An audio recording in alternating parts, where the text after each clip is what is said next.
Yes, sir. Good morning. Yes, sir. Goods and services tax. Goods and services tax GST. I hope समझ में आ रहा है sir आपको. I hope sir GST levy कब होता है ये समझ में आ रहा है सर आपको पूरा. अरे हाँ ना भाई. तो सर इंट्रा स्टेट हो या इंटर स्टेट हो, सर सीजीएसटी और एसजीएसटी हो या आईजीएसटी हो, you tell me GST levy कब होगा सर. आवाज नहीं आ रही. जीएसटी लेवी कब होगा सर. सप्लाई. और हम क्या पढ़ रहे sir. Supply. Section number 7. Section number 7.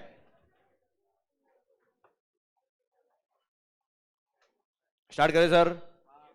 पक्का. Okay. Be quick.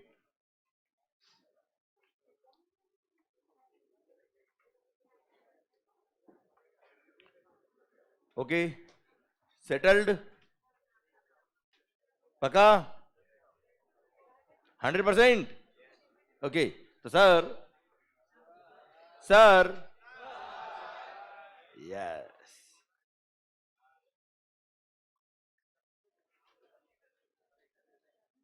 Section number 7 subsection number 1. Section number 7 subsection number 1 क्या बोलता है बेटा. सप्लाई. आवाज नहीं आ रही. Supply includes. Section number 7 subsection 1 बोलता है supply includes clause number A, double A, B and C. Clause number A बोलता है supply includes all forms of supply. Supply includes all forms of supply such as sale, exchange, barter, transfer, lease, licence, rental और disposal of what. Goods or services or both when such supplies are made or agreed to be made by a person for a consideration in the course or furtherance of his business. मतलब supply should be in the course or furtherance of business plus it should be in the it should be for a consideration. Consideration के लिए काम किया होना चाहिए. है ना भाई. क्लियर. अगर आपको गिफ्ट मिला है, डोनेशन मिला है sir, without the intent to earn the consideration आपने कोई काम किया है तो सप्लाई नहीं है, भले ही पैसा आ रहा उसे कोई कंसर्न नहीं. अरे क्लियर. समझ मेरी बात. पक्का. Done. Sir clause number double ए बोलता है क्या. AOP BOI club joint venture और उसके मेंबर्स दो सेपरेट पर्सन कहलाएंगे. उसके मेंबर्स या उसके कॉन्स्टिट्यूएंट्स दो अलग अलग पर्सन कहलाएंगे. और उन्होंने अगर आपस में सप्लाई किया for a cash, deferred payment या अदर वैल्यूएबल कंसिडरेशन, यस वो भी सप्लाई के स्कोप में आएगा और उस पर भी जीएसटी लगेगा. हाँ ना मालिक. अरे क्लियर. ठीक सर. Clause number B. कोई बात नहीं. इन the course or furtherance of business हो या ना हो. इन the course or furtherance of business हो या ना हो, अगर आपने सर्विसेज इंपोर्ट करी है, अगर आपने सर्विसेज इंपोर्ट करी है फॉर अ कंसीडरेशन, वो भी क्या होगा. सप्लाई होगा. और सप्लाई है तो क्या लगेगा बेटा. जीएसटी. पढ़ा था इसके बारे में क्या हमने. netflix.com का एग्जाम्पल बेटा. याद आया बच्चों आपको. क्लियर. आउट ऑफ इंडिया की वेबसाइट से आपने कोई वीडियोस सब्सक्राइब किए. OIDAR services. क्लियर मालिक. ठीक सर. फिर हमने पढ़ा था क्या. कोई बात नहीं. अगर कंसिडरेशन भी नहीं है, अगर कंसिडरेशन भी नहीं है तो भी कोई बात नहीं. अगर वो ट्रांजैक्शन शेड्यूल नंबर 1 में कवर है तो वो सप्लाई होगा, although it is for without consideration. और शेड्यूल नंबर 1 का पैरा नंबर 1 बोलता है क्या. Permanent transfer. क्या बोला मालिक. परमानेंट ट्रांसफर और disposal of the assets of the business where input tax credit has been availed. अगर किसी गुड्स के परचेज पे आपने आईटीसी नहीं लिया था और फिर उसको आपने विदाउट कंसिडरेशन परमानेंट ट्रांसफर किया तो वी डोंट केयर, कोई सप्लाई नहीं है. पर अगर उसके परचेज पे आपने आईटीसी लिया और फिर किसी को डोनेट कर दिया तो सरकार ऐसे केस में आईटीसी नहीं मिलना चाहिए, इसलिए उसको सप्लाई के स्कोप में डाल दिया और बोल दिया क्या ये सप्लाई के स्कोप में आ जाएगा बच्चों. हाँ ना भाई. क्लियर. पक्का. अच्छा फॉर अ कंसिडरेशन होता. क्या बोला मालिक. फॉर अ कंसिडरेशन होता तो वैसे भी सप्लाई होता है. वो क्लोज नंबर ए में कवर होता बच्चों. क्लियर? हम क्लोज नंबर सी में तो आते ही नहीं। Okay sir, clause number C का सेकंड पैरा बोलता है क्या sir, supply of goods or service or both by a person to his related person or a distinct person in the course or furtherance of his business, although without consideration। क्या होगा बेटा, ये supply होगा and क्या लगेगा बच्चे, GST. पर अगर किसी एम्प्लॉयर ने किसी एम्प्लॉय को फ्री गिफ्ट दिए है up to value of ₹50,000 per annum पर एम्प्लॉय, तो सप्लाई के स्कोप में नहीं आएगा, कोई जीएसटी नहीं लगेगा। अरे क्लियर? पक्का? गुड, पक्का बच्चों? Sir in case of GST क्या बोला बेटा?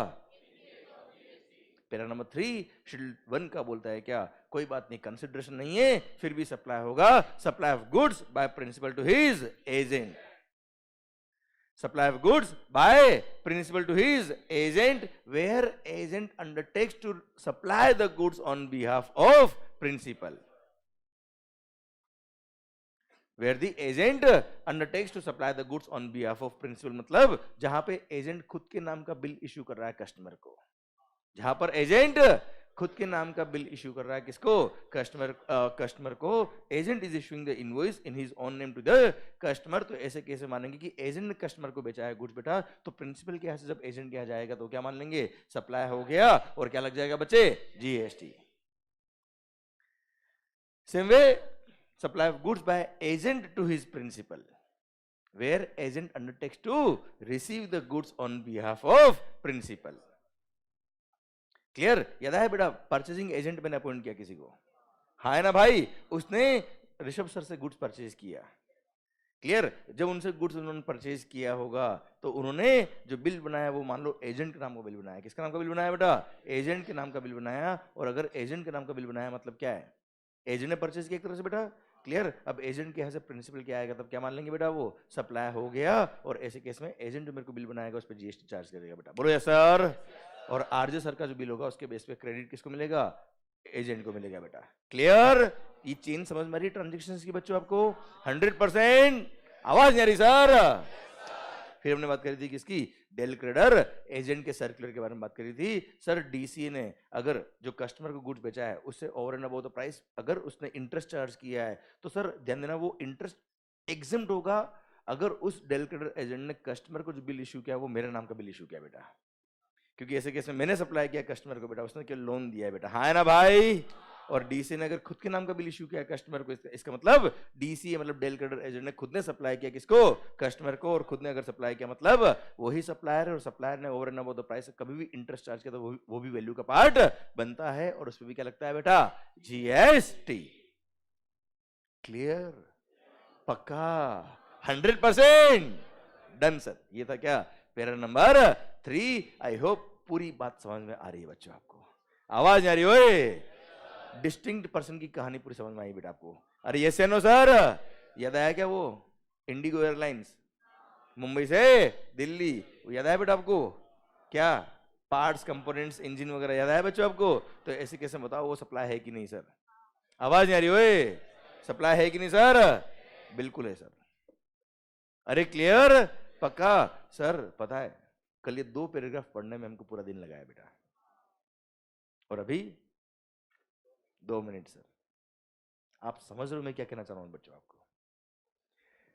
सर बहुत सारे लोग कहते हैं 1.5 डे जो आपको एग्जाम से पहले मिलता है ना बेटा, अरे एग्जाम जब होते हैं तो 1.5 डे मिलता है ना बेटा आपको, यू नो एक पेपर के बाद दूसरे पेपर के लिए एक छुट्टी होती है बेटा, है ना भाई? तो लगभग 1.5 डे मिलता है आपको पढ़ने के लिए बेटा। बहुत सारे लोग बोलते हैं सर पूरा रिवाइज ही नहीं होता है, वो रिवाइज करते ही नहीं, वो तो री रीडिंग करते हैं। रिवीजन कैसे होता है समझ में आ रहा है क्या आपको सर? आवाज नहीं आ रही सर? पक्का? चलिए सरकार, ये था para number 3 of schedule number 1 of the CGST act. आइए सर पैरा नंबर 4 की तरफ बढ़ते हैं हम। क्या? Import of services. क्या बेटा? Import of services. इधर इधर इधर नजर एक बार यहां फिट करने दे मेरे को। इंपोर्ट ऑफ, अच्छा हम क्या पढ़ रहे बेटा? जीएसटी तो पढ़ ही रहे ऑब्वियसली। जीएसटी में क्या पढ़ रहे बेटा हम? सप्लाई में क्या पढ़ रहे बेटा हम? शेड्यूल 1 कब आता है बेटा? जब कंसिडरेशन नहीं है, तो import of services without consideration. देखो import of services for a consideration होता तो हम clause number sir clause number A और हमने बी पढ़ लिया बेटा। Import of services for a consideration भली बिजनेस के लिए हो या ना हो बेटा, हाँ है ना भाई। हम बात कर रहे हैं इसकी विदाउट कंसिडरेशन की। डिफरेंस समझ में आना चाहिए यार, आ रहा है शायद, पूरी पिक्चर क्लियर हो रही है सर यहाँ पे, अरे हाँ ना सर। तो import of services without consideration की बात करूंगा आपसे बेटा, कर लूंगे बात। Import of services for a consideration तो नेटफ्लिक्स पढ़ चुका मैं आपके लिए ऑलरेडी, हाँ ना सर। तो अब बात करूं क्या, import of services without consideration from your related persons, from your related persons or distinct establishment located outside India बेटा। Distinct establishment located outside India, out of India कोई आपकी ब्रांच है या आउट ऑफ इंडिया आपके कोई related person है, उन्होंने से आपने कोई सर्विसेज इंपोर्ट करी है इन the course or furtherance of your business, तो ऐसे केस में वो सप्लाई के स्कोप में आएगा। ऑल्दो विदाउट कंसिडरेशन वो सप्लाई होगा और क्या लग जाएगा बच्चे, जीएसटी।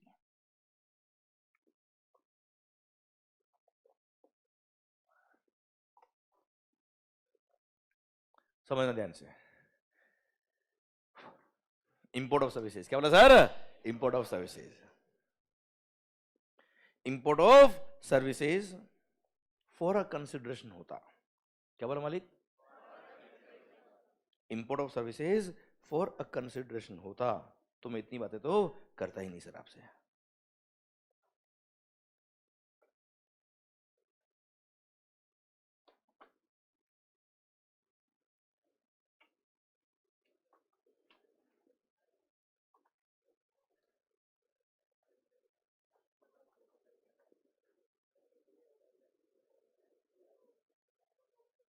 ये लो सर, ये बना रखा है आपके लिए, अरे चिंता क्या करते हो आप लोग यार। ओ भाई, ओ सरकार, ओ सर, एक बार देखो ये इंपोर्ट ऑफ सर्विसेज मिला क्या बच्चे, आवाज नहीं आ रही ओए। इंपोर्ट ऑफ सर्विसेज अगर फॉर अ कंसिडरेशन होता, फॉर अ, चलो एक बार बुक ओपन कर लीजिए, अब ध्यान मेरी तरफ और मेरे साथ होना चाहिए पॉइंट आपका बेटा, क्लियर। देखो आपका थॉट्स, आपकी अप्रोच और मेरी अप्रोच और मेरी थॉट्स एक साथ चलेगी ना सर, तो माहौल ही अलग होगा सर, हाँ ना भाई, समझे मेरी बात। चलिए सर, सर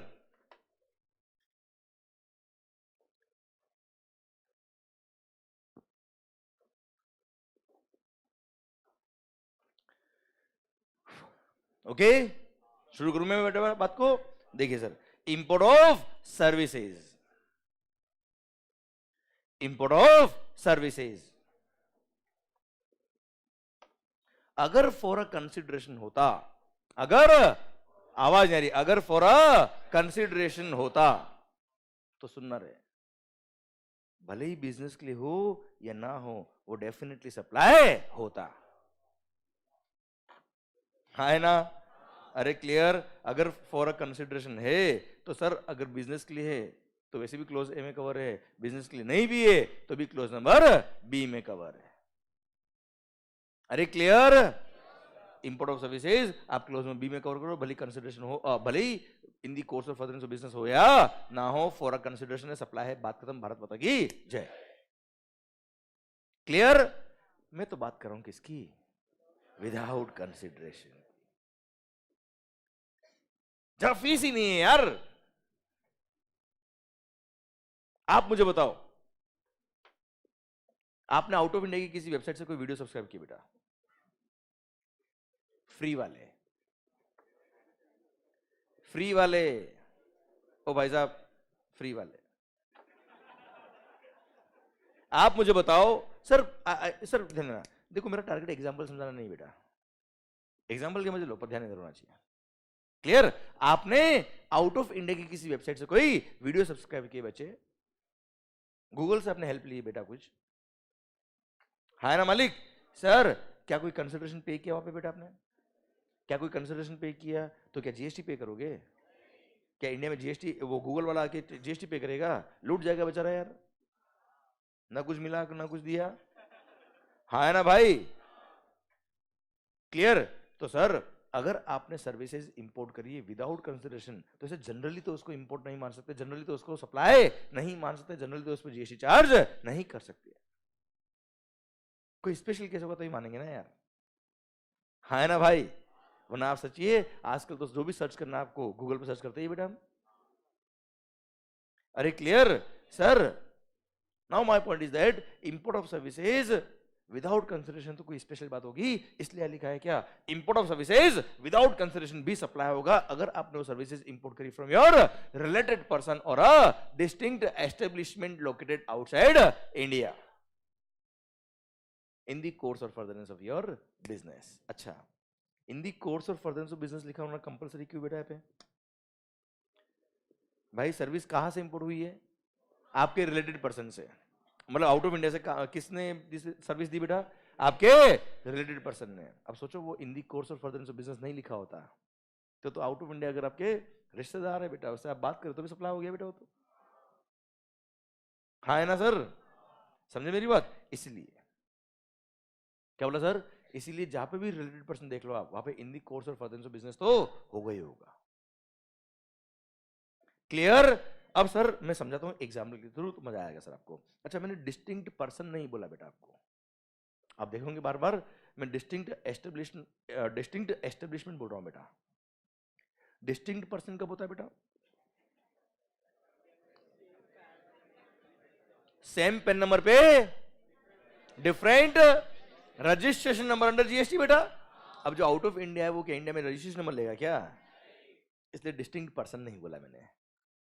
क्या बोला मैंने बेटा? Distinct establishment located outside India बोला मैंने आपको, हाँ ना मालिक? अरे यस या नो? क्लियर। तो डिस्टिंक्ट पर्सन नहीं बोला, ठीक है। बात करता हूं मैं आपसे, समझाता हूं बेटा बात को। ओके, देखो अभी तक मैंने आपको पॉइंट बोला है, अब मैं समझाऊंगा बेटा आपको, ठीक है बेटा। सर सर अच्छा, यहां गलती से डिस्टिंक्ट पर्सन लिखा है आप,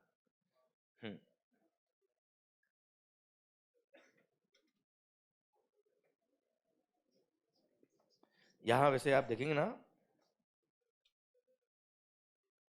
his establishment located outside India बेटा। अरे क्लियर, समझे मेरी बात? ठीक है, वो लिखा है वो तो ठीक है, चार्ट के अंदर कोई टाइपिंग में हुआ होगा, ध्यान नहीं रहा होगा।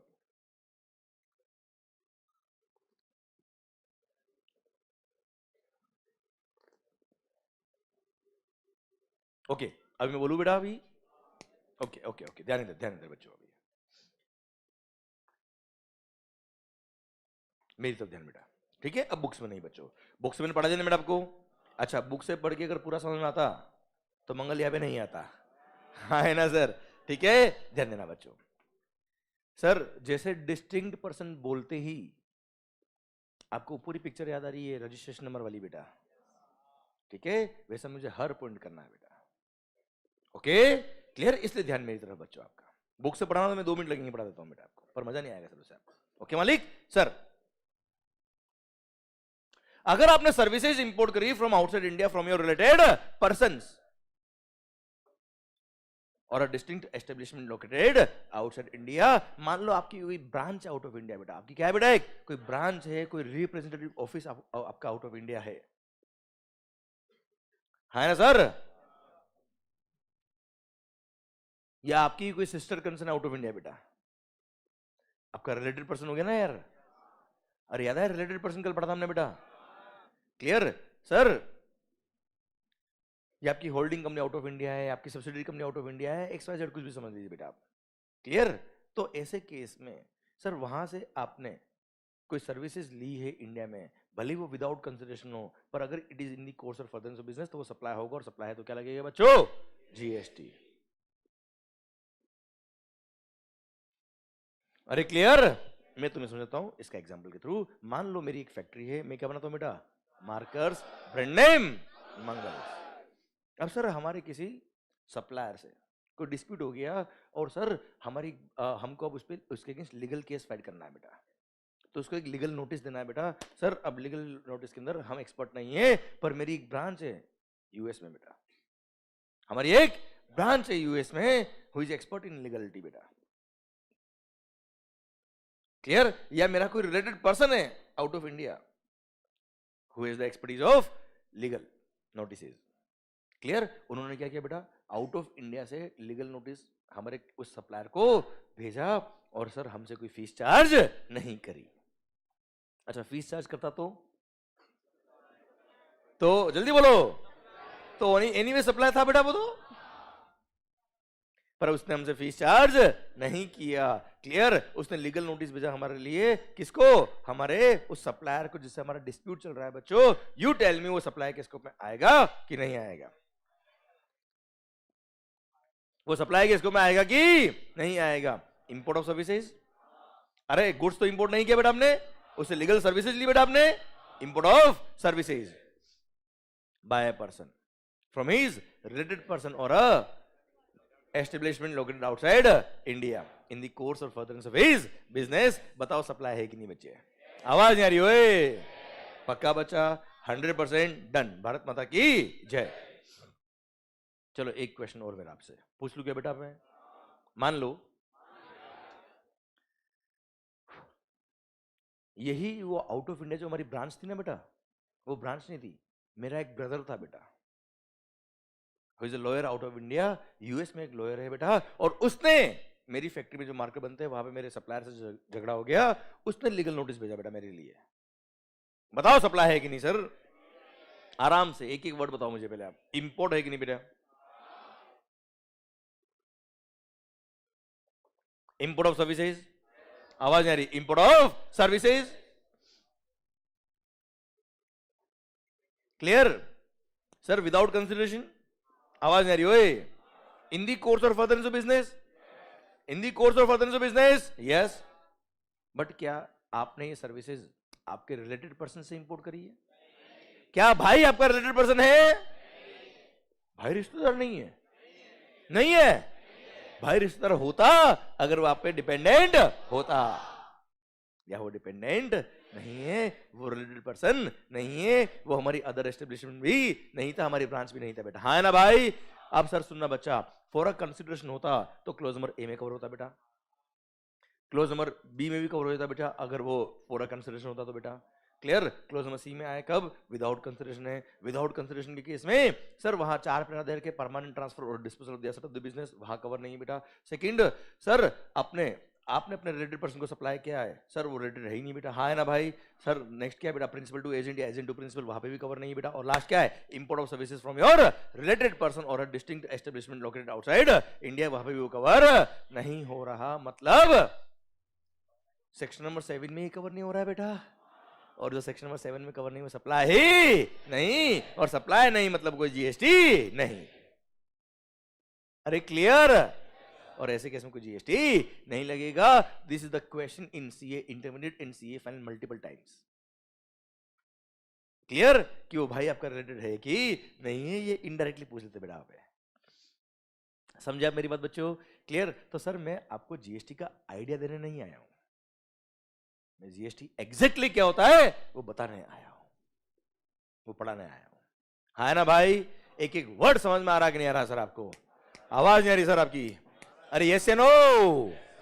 माहौल पक्का बच्चा? 100% क्लियर? डन। तो import of services without consideration, क्या बोला बेटा? Import of services without consideration from your related person और a distinct establishment located outside India, वो सप्लाई होगा if it is in the course or furtherance of your business। और खास बात बेटा, डॉन के केस में कौन लायबल है बेटा? तो आप सर्विस इंपोर्ट करते हो ना बेटा आउट ऑफ इंडिया से, तो ऐसे केस में कौन लायबल होगा? कौन मतलब? रेसिपिएंट। जिसने सर्विस इंपोर्ट करी ना बेटा वो लायबल होगा रिवर्स चार्ज में बेटा। हाँ इसके कुछ एक्सेप्शन है बेटा, जैसे netflix.com बेटा, हम पढ़ेंगे बाद में। रिवर्स चार्ज मैंने पढ़ाया नहीं बेटा पूरा आपको। हाँ है ना?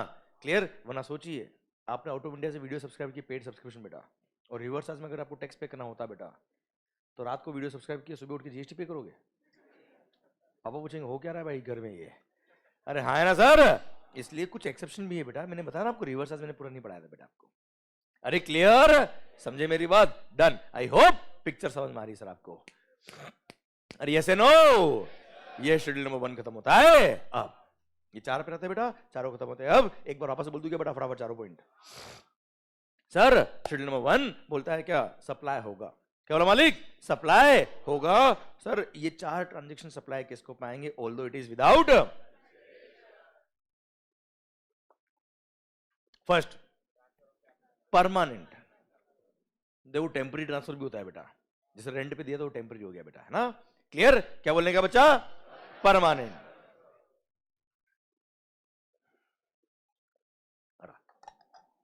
हाँ जी जल्दी बोलो सर। फर्स्ट पैरा क्या है, परमानेंट ट्रांसफर और disposal of the assets of the business where ITC has been availed.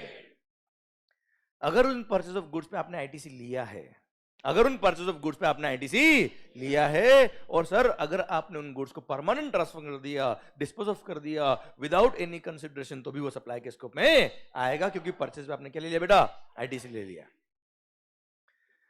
Second, supply of goods by a person to his related person or a distinct person in the course or furtherance of his business। पर अगर किसी employer ने अपने employ को gifts दिए हैं up to value of ₹50,000 per annum पर employ, supply के इसको में कवर नहीं होगा। एग्जाम नहीं बोलने का, वो सप्लाई ही नहीं है बेटा, है ना भाई। सर पैरा नंबर 3 बोलता है क्या, sir supply of goods by person by principal to his agent, where agent undertake to supply the goods on behalf of principal, जहां पे वो खुद का नाम का बिल इशू कर रहा है बेटा। And second, sir supply of goods by agent to his principal, where agent undertake to receive the goods on behalf of principal. बेटा खुद के नाम का बिल इश्यू हो रहा है, वहां से यहां पे बेटा एजेंट क्या पे, और फिर एजेंट में को बेच रहा है बेटा, हाँ ना भाई। अरे क्लियर, समझे मेरी बात, 100% डन, क्लियर। ये था क्या, पैरा नंबर 3। पैरा नंबर 4 जो हमने आज पढ़ा क्या, इंपोर्ट ऑफ सर्विसेज। क्या पढ़ा बेटा, import of services although without consideration बेटा। अच्छा विद कंसिडरेशन क्लोज में बी में कवर होता बेटा, विदाउट कंसिडरेशन यहां कवर होगा, पर it should B from your rated person or a distinct establishment located outside India, but it should be in the course or furtherance of your business। जो import कर रहा ना बेटा इंडिया में, उसके बिजनेस की सर्विस होनी चाहिए बेटा। इंपोर्ट के केस में किसके एंगल से देखने का बेटा, जो इंपोर्ट कर रहा है। बाकी सारे केस में क्या होता है, जो सप्लाई कर रहा है ना बेटा, भाई ज्वेलरी बेची मैंने घर की पुरानी, याद आया बेटा आपको, घर की पुरानी ज्वेलरी बेची, तो क्या सप्लाई है क्या बेटा, नहीं। तो सप्लायर के एंगल से देखते हैं हमेशा कि इन the course or furtherance of business है कि नहीं बेटा। पर इंपोर्ट ऑफ सर्विस में कौन लायबल होता है बेटा, इंपोर्टर लायबल होता है। डॉन के केस में कौन लायबल होता है बेटा, इसलिए हमेशा इंपोर्टर के एंगल से देखना कि वो उसने अपने बिजनेस के लिए सर्विस ली कि नहीं ली बेटा। ओके बच्चे, ओके बच्चों, शेड्यूल नंबर 1 खत्म होता है अब। यस या नो, यस या नो, पक्का, माहौल जबरदस्त शानदार। सर बोला था ना चढ़ती शराब से नहीं, माहौल से। समझ में आ रहा है कि नहीं आ रहा सर आपको, अरे आ रहा है कि नहीं आ रहा समझ में सर, अरे पक्का।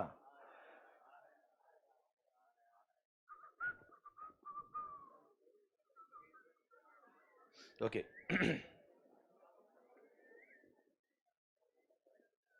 एक सेकंड ना बेटा,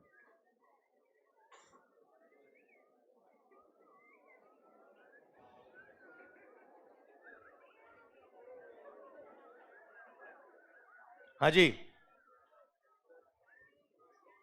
ऐसी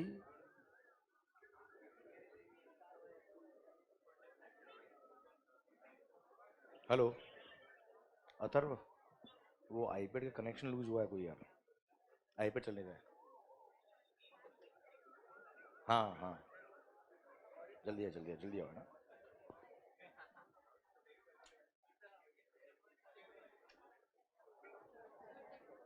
ओके ओके, किधर है रिमोट इसका, चलो आ रहा है अथर्व, आ रहा है, बोलते हैं उसको ना एसी के लिए।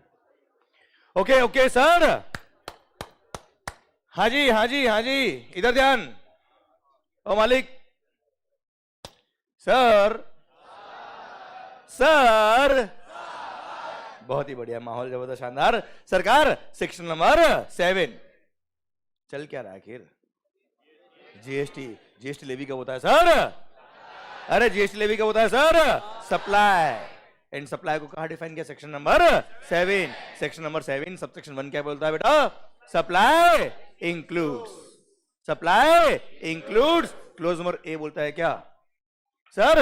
All forms of supply. अभी हम क्या पढ़ रहे बेटा? सेक्शन नंबर 7 सबसेक्शन 1 वापस रिवाइज कर रहे हैं। Supply includes all forms of supply such as sale, exchange, barter, transfer, lease, licence, rental और डिस्पोजल ऑफ गुड्स और सर्विस और बोथ।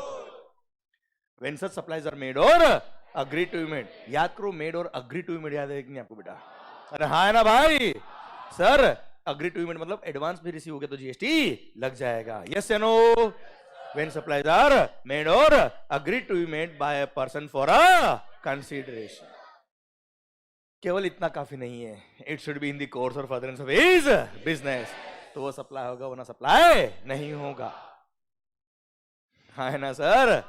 याद है वो एग्जांपल ज्वेलरी वाला बेटा?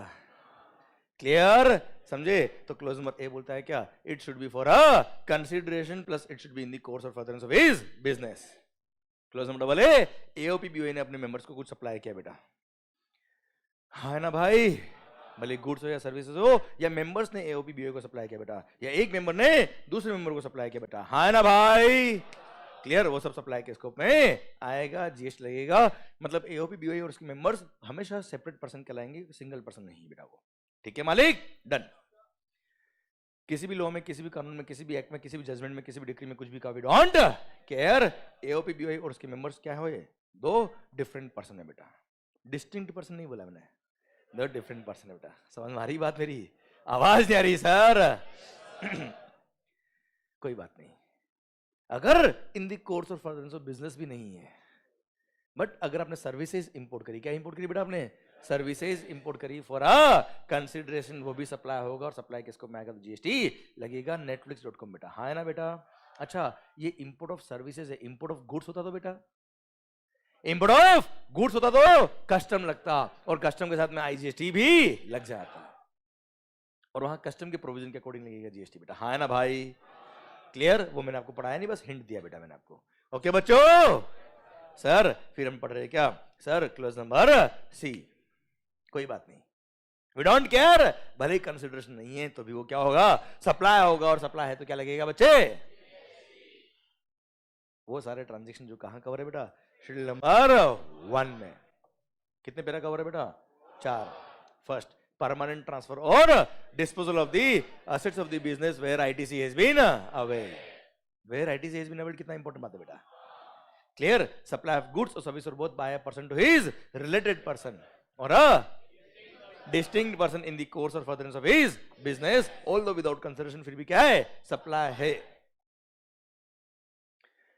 Pillar number 3, supply of goods by principal to his agent, where agent undertake to supply the goods on behalf of principal. Then supply of goods by agent to his principal, where agent undertake to receive the goods on behalf of principal. Clear? And pillar number 4 बोलता है क्या?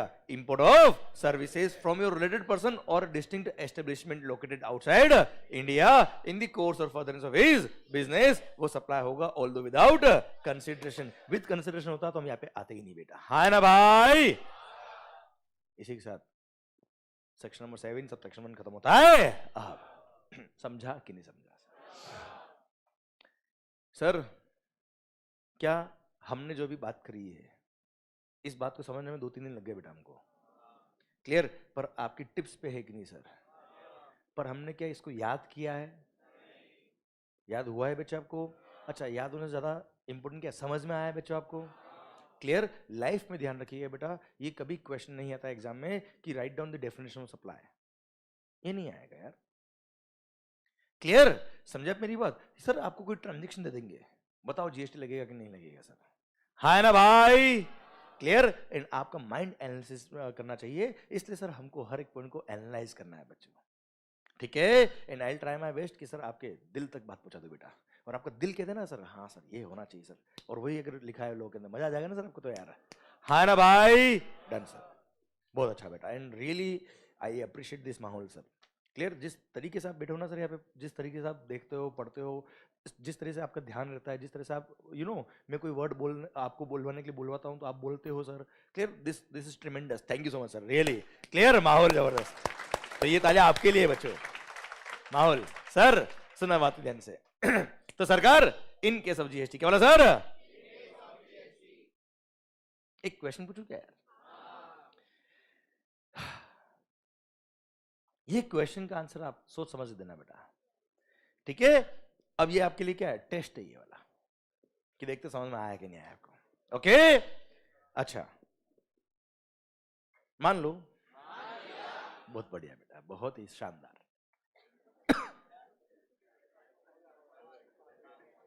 मैं क्या बनाता हूं sir?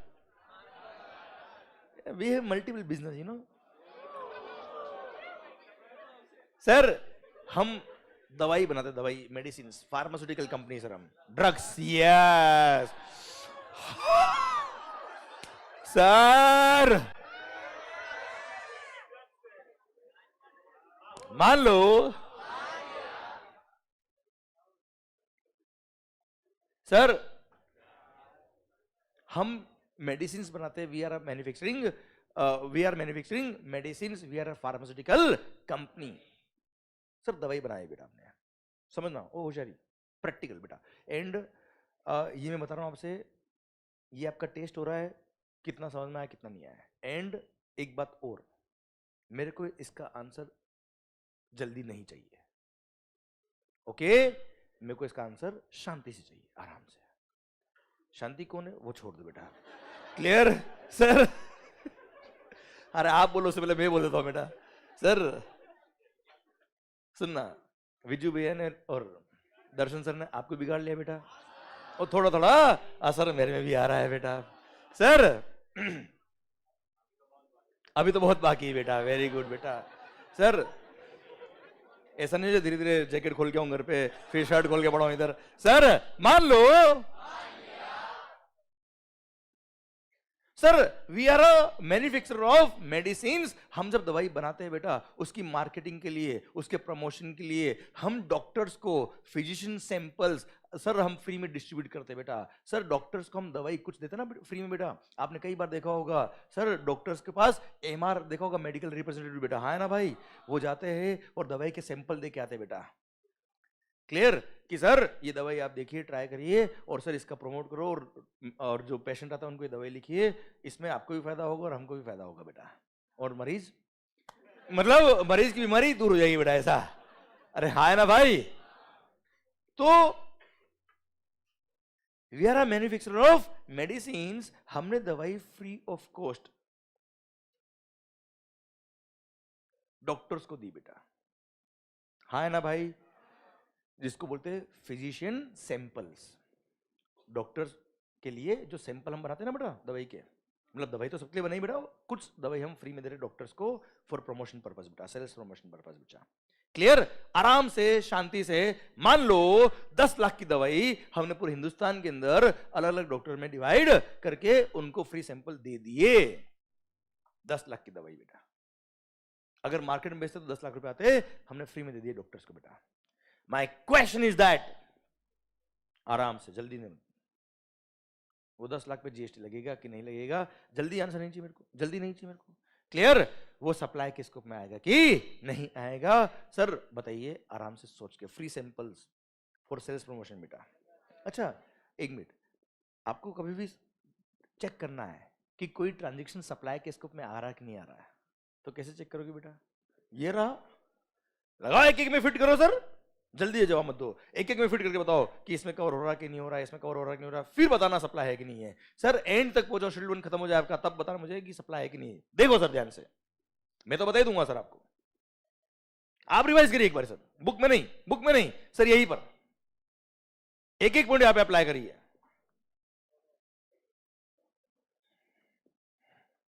आराम से, और सोचिए, कोई जल्दी नहीं है।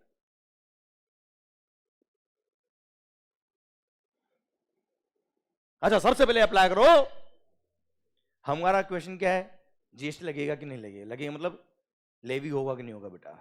लेवी का होता है, सप्लाई होगा तो लेवी होगा बेटा। सप्लाई है कि नहीं कहा देखना, section number 7 sub section number 1 close number A बोलता है क्या, इट शुड बी फॉर अ, आगे बढ़ने का ही नहीं बेटा। 10 लाख की दवाई हमने फॉर कंसिडरेशन दी ही नहीं बेटा। क्लियर? क्लोज ए में तो कवर नहीं, क्लोज में बी में एओपी बी और उसकी मेंबर्स वाला कहानी तो है ही नहीं बेटा, कहानी यहाँ पे भी खत्म। क्लोज नंबर बी में आ गए इंपोर्ट ऑफ सर्विसेज, वो तो है ही नहीं बेटा, ये तो गुड्स की बात कर रहे हैं हम बेटा, हाँ है ना भाई। क्लोज नंबर बी में भी कवर नहीं। क्लोज नंबर सी में आ गए, कोई बात नहीं, विदाउट कंसिडरेशन तो भी सप्लाई होगा अगर शेड्यूल 1 में कवर है तो। शेड्यूल 1 का पैरा नंबर 1 क्या बोलता है? परमानेंट ट्रांसफर और disposal of the assets of the business where. आप मुझे बताओ, आपने दवाई खरीदी थी क्या? दवाई के खरीदने पे जीएसटी पे करके उसका आईटीसी लिया था क्या? दवाई तो आपने बनाई है बेटा। दवाई के हो सकता है दवाई में जो इनपुट काम आए उसका आपने आईटीसी लिया होगा, वो इनपुट को थोड़ा परमानेंट ट्रांसफर कर रहे हो यार, हाँ है ना। दवाई खरीदते, उसके परचेस पे क्रेडिट लेते और फिर उसका परमानेंट ट्रांसफर करते तो वो यहां पे कवर होता है बच्चा। Clear? I repeat, permanent transfer और disposal of the assets where ITC has been availed. No doubt वो बिजनेस असेट है आपका स्टॉक बेटा, पर क्या आपने परचेज करा था? क्या आपने दवाई बनाई ना बेटा? आपने दवाई परचेज पे जीएसटी पे करके उसको परमानेंट डिस्पोज ऑफ तो किया नहीं ना बेटा यार, हाँ ना भाई।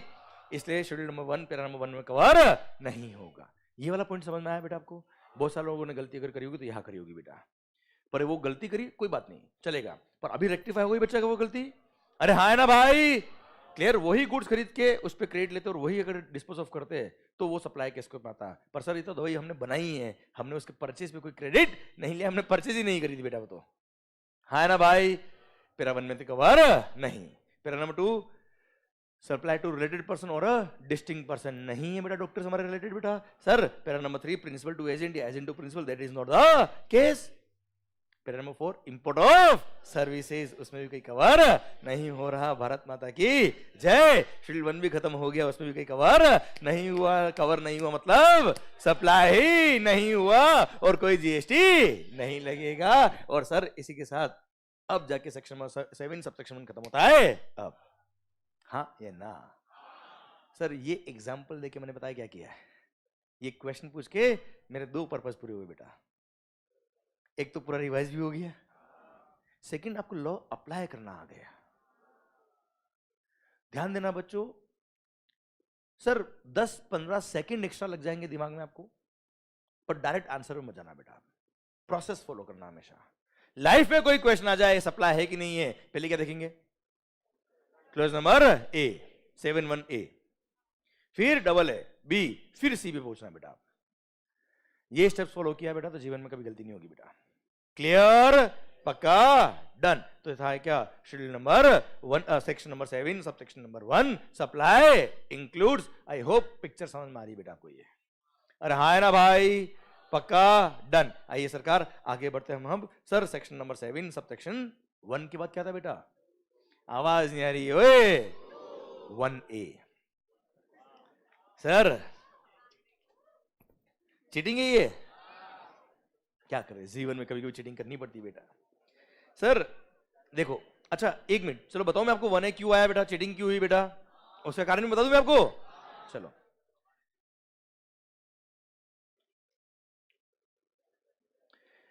ए भाई भाई भाई, सेक्शन नंबर 7 सब सेक्शन, इधर एक मिनट एक मिनट एक मिनट एक मिनट एक minute. Sir section number 7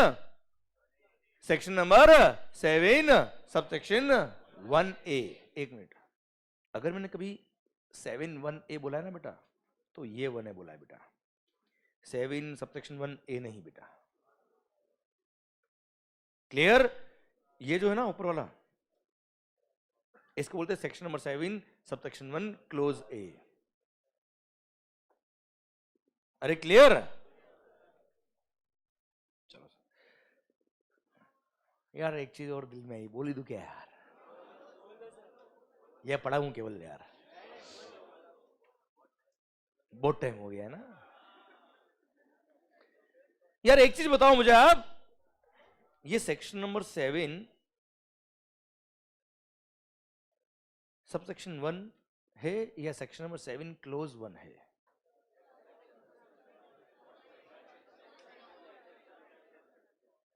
question समझे मेरा? एक मिनट समझने की कोशिश करना बच्चों।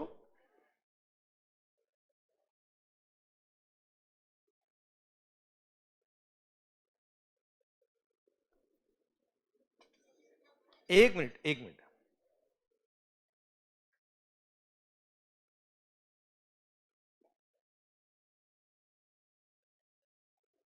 इस तरह के कई सारे एक्ट में कई सारे रूल्स वगैरह में आपने देखोगे प्रोविजंस बेटा। कहीं पे सबसेक्शन 1 होता है, कहीं पे ए लिखा है, कहीं पे आई लिखा है बेटा। हाँ है ना, आई मतलब 1, रोमन 1 बेटा, छोटा वाला। अरे क्लियर? हाँ जी। इनमें से कौन सा सबसेक्शन है, कौन सा क्लॉज है बेटा? 1 जो है वो क्या है? सबसेक्शन है। ए वो क्या है? क्लोज है बेटा। और ये जो रोमन 1 है वो सब क्लोज है बेटा। Absolutely wrong.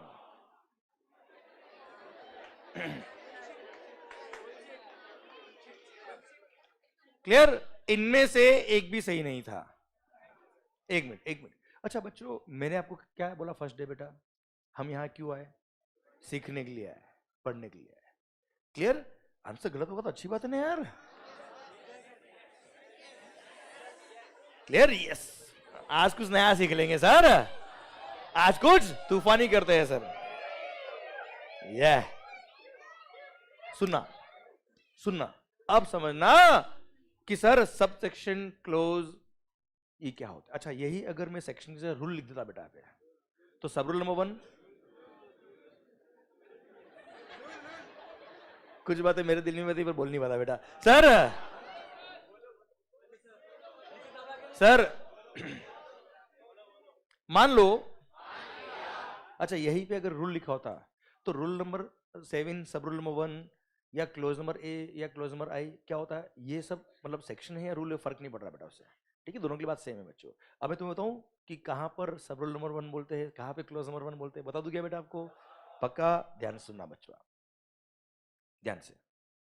सरकार कभी भी कोई प्रोविजन शुरू हो रहा है, ध्यान से सुनना बच्चों, ये कोई इंडायरेक्ट का पॉइंट नहीं बेटा, है ना, ये जिंदगी भर कमाएगा सर आपको। सर मान लो ये सेक्शन नंबर 7 शुरू हो रहा है बेटा, एक मिनट, और यहां लिखा है क्या?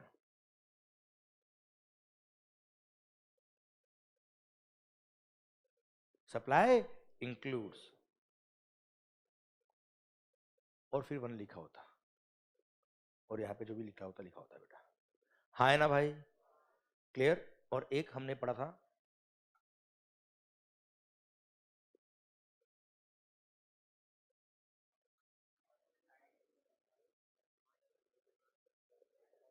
अरे हाँ है ना भाई? आप देख लीजिए सर, हमने ये पढ़ा था सर, ये रहा। हाँ है ना भाई? क्लियर? ये पढ़ा था बच्चों? ठीक सर।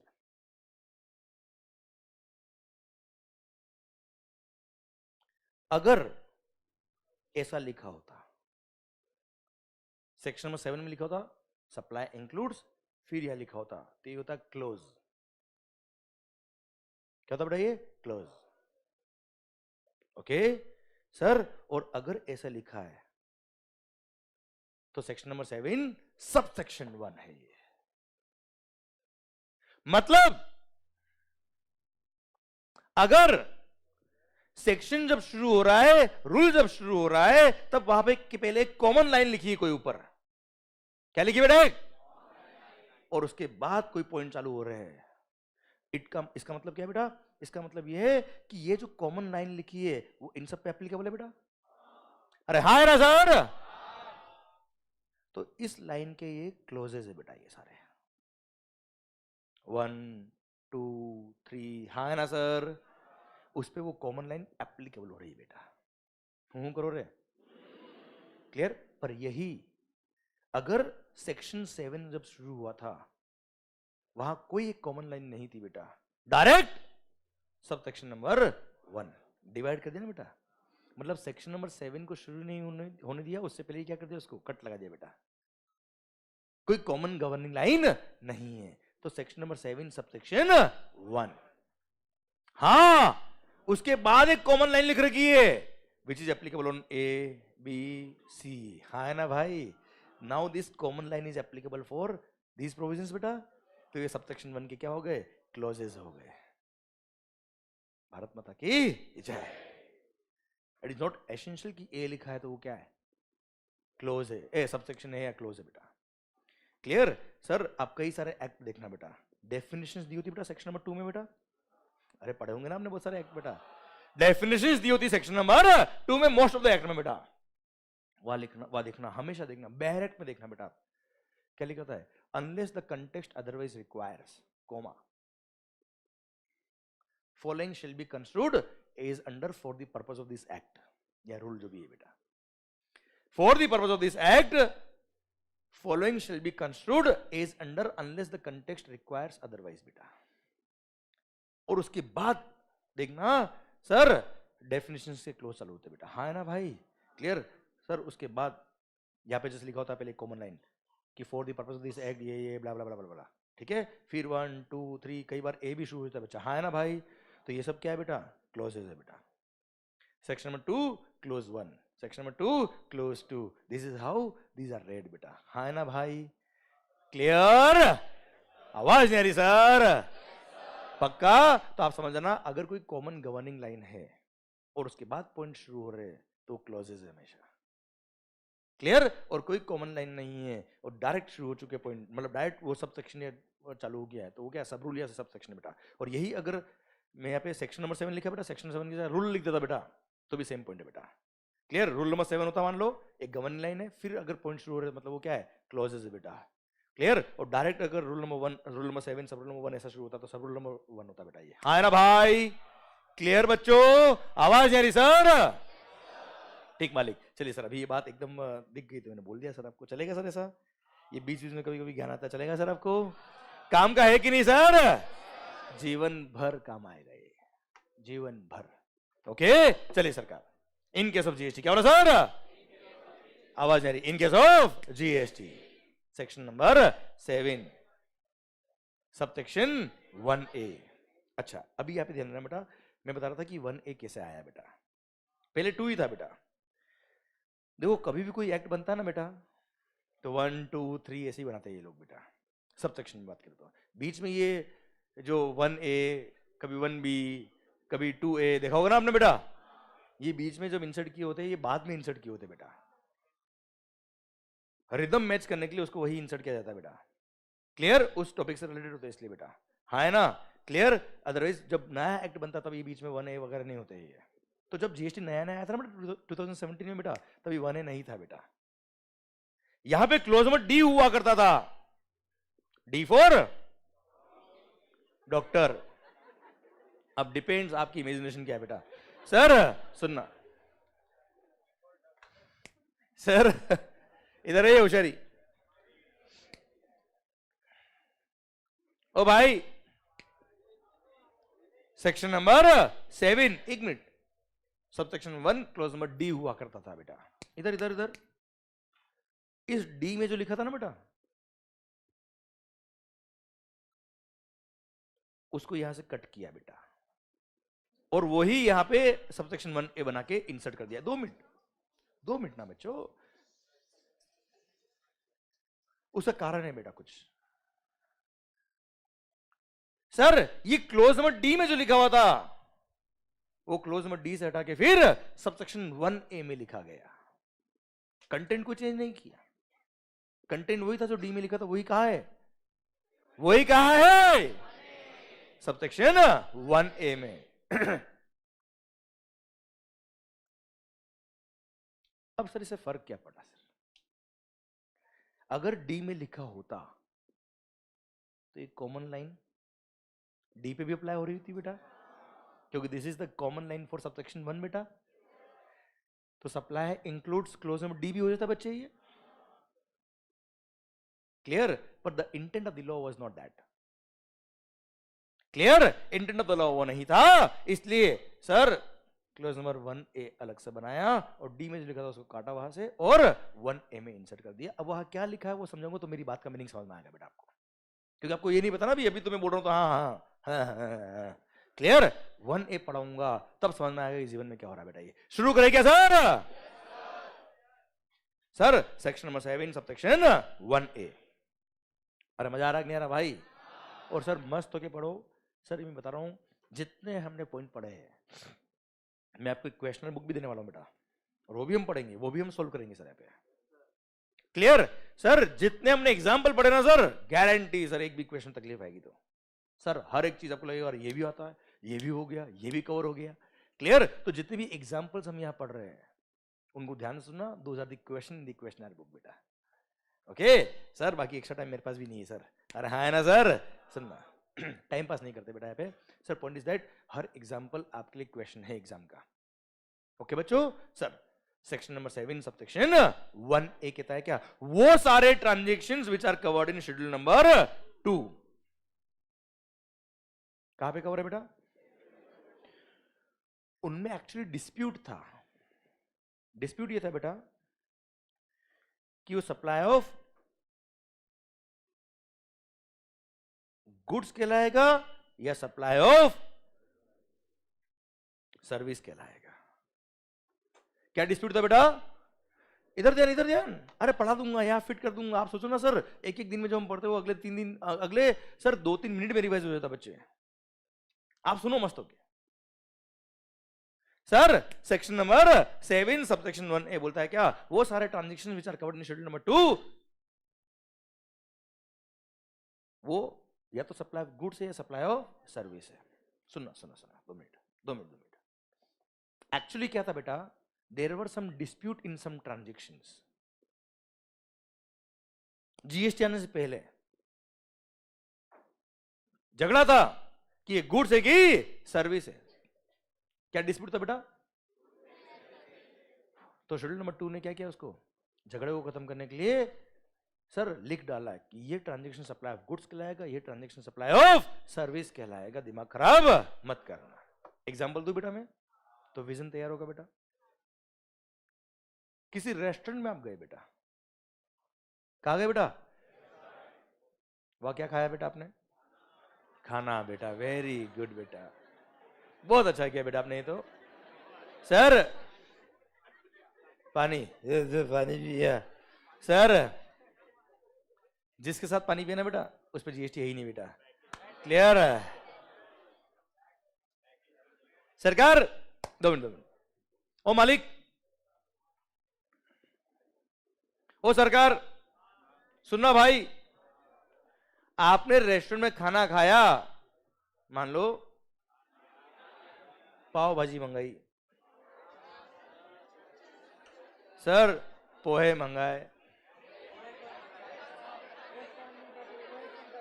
सर, वड़ा पाव मंगाया,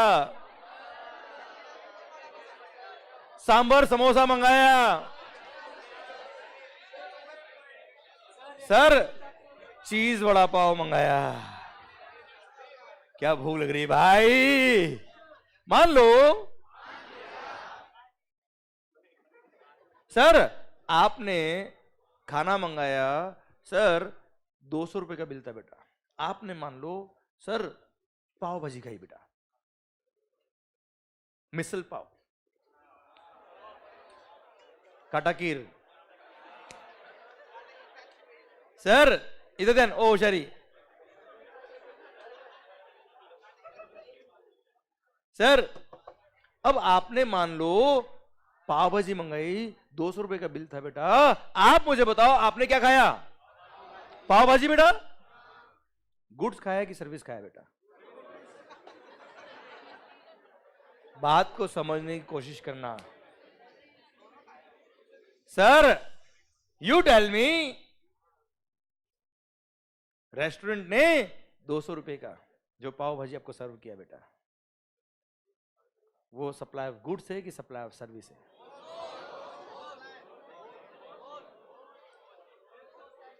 क्वेश्चन समझ में आ रहा है कि नहीं आ रहा मेरा आपको? खाया तो गुड्स ही बेटा, हाँ है ना भाई? अब सर 200 रुपए क्या है समझना। बस यही झगड़ा था, इसलिए शेड्यूल नंबर 2 आया बेटा। यही झगड़ा था, इसलिए शेड्यूल नंबर 2 आया। और शेड्यूल नंबर 2 ने बोला क्या? दिमाग खराब मत करना मंगल। अगर कोई ट्रांजेक्शन, दिल थाम के सुनना, अगर कोई ट्रांजेक्शन सप्लाई है, क्या बोला sir? As per section number 7 subsection 1, अगर वो सप्लाई ऑलरेडी है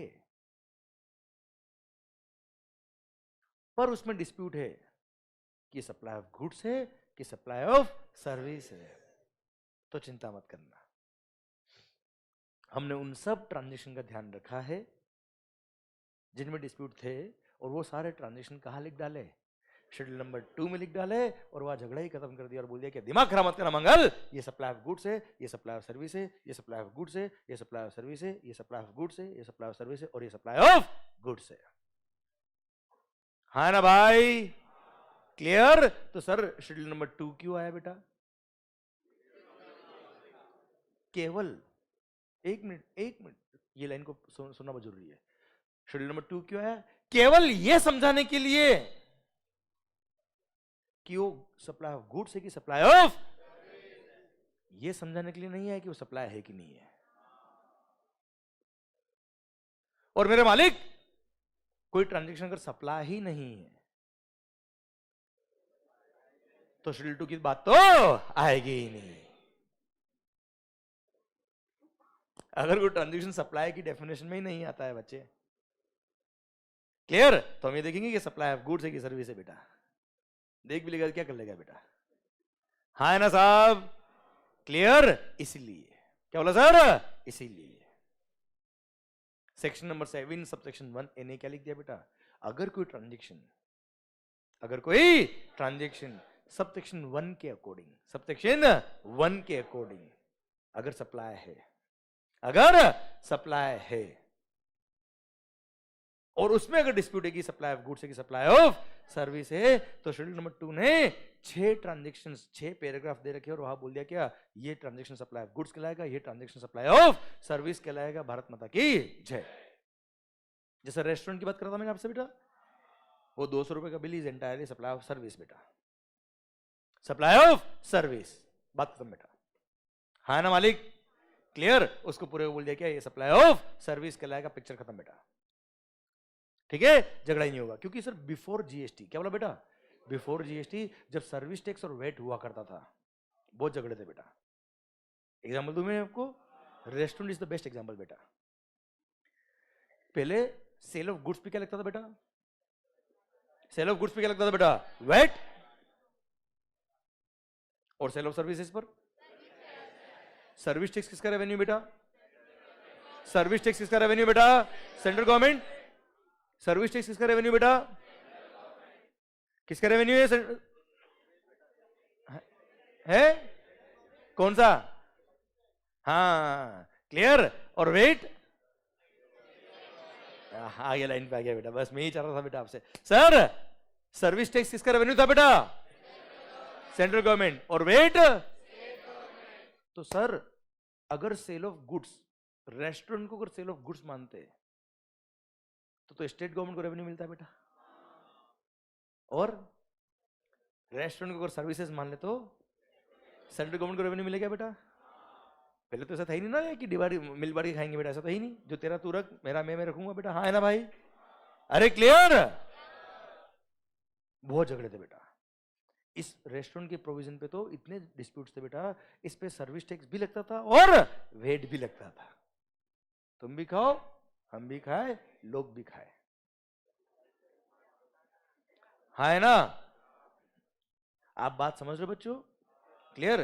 पर देयर वर सम डिस्प्यूट्स, तो झगड़ा ही खत्म कर दिया जीएसटी लाने के बाद, और बोल दिया दिमाग खराब मत करना मंगल। क्या बोला बेटा?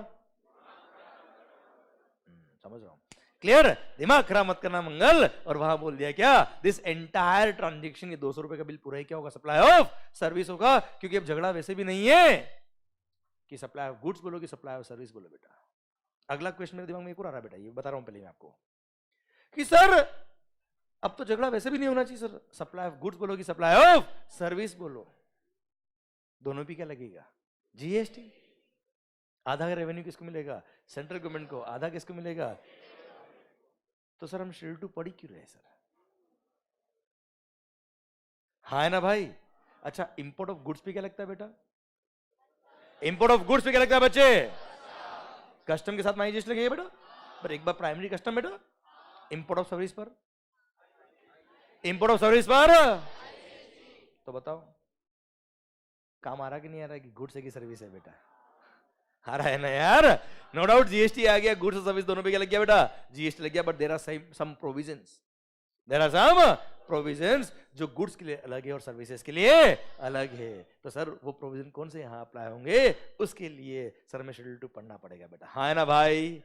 क्लियर? तो वापस से बोल देता बेटा मैं जो मैंने अभी बोला है। सर पहली बात तो ये, शेड्यूल नंबर 2 की बात तभी आएगी अगर कोई ट्रांजेक्शन सेक्शन नंबर 7 सबसेक्शन 1 के अकॉर्डिंग क्या है बेटा? सप्लाई है, और सप्लाई होगा तो ही डिस्प्यूट है कि सप्लाई ऑफ गुड्स है कि सप्लाई ऑफ सर्विस है।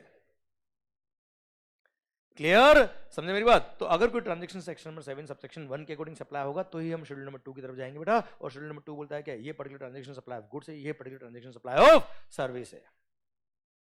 क्लियर? शुरू करें हम शेड्यूल नंबर 2 बेटा। आवाज नहीं आ रही ओए? पैरा नंबर 1, शेड्यूल 2 में देयर आर एक्चुअली 7 पैरास थे बेटा, उसमें पैरा नंबर 7 को डिलीट किया बेटा।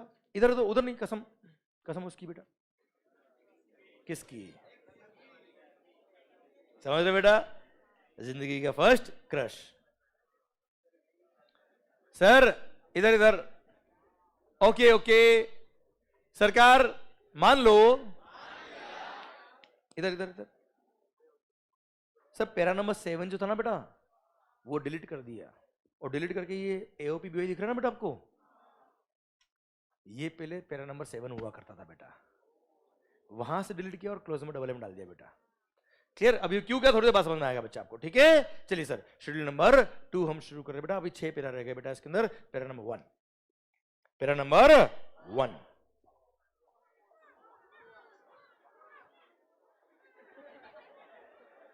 एक बार थोड़ा थोड़ा वापस करो ना बेटा, कैसे बोला आपने ये?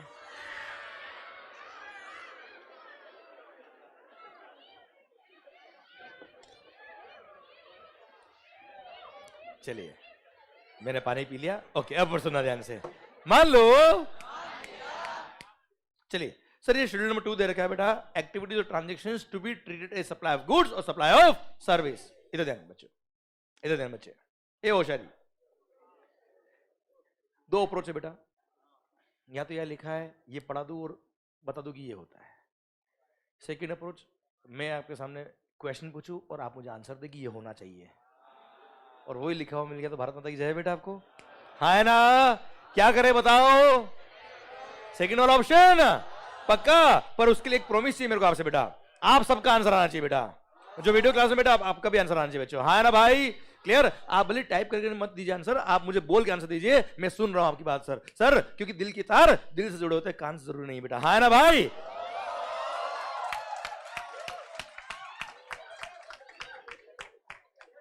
सरकार मान लो,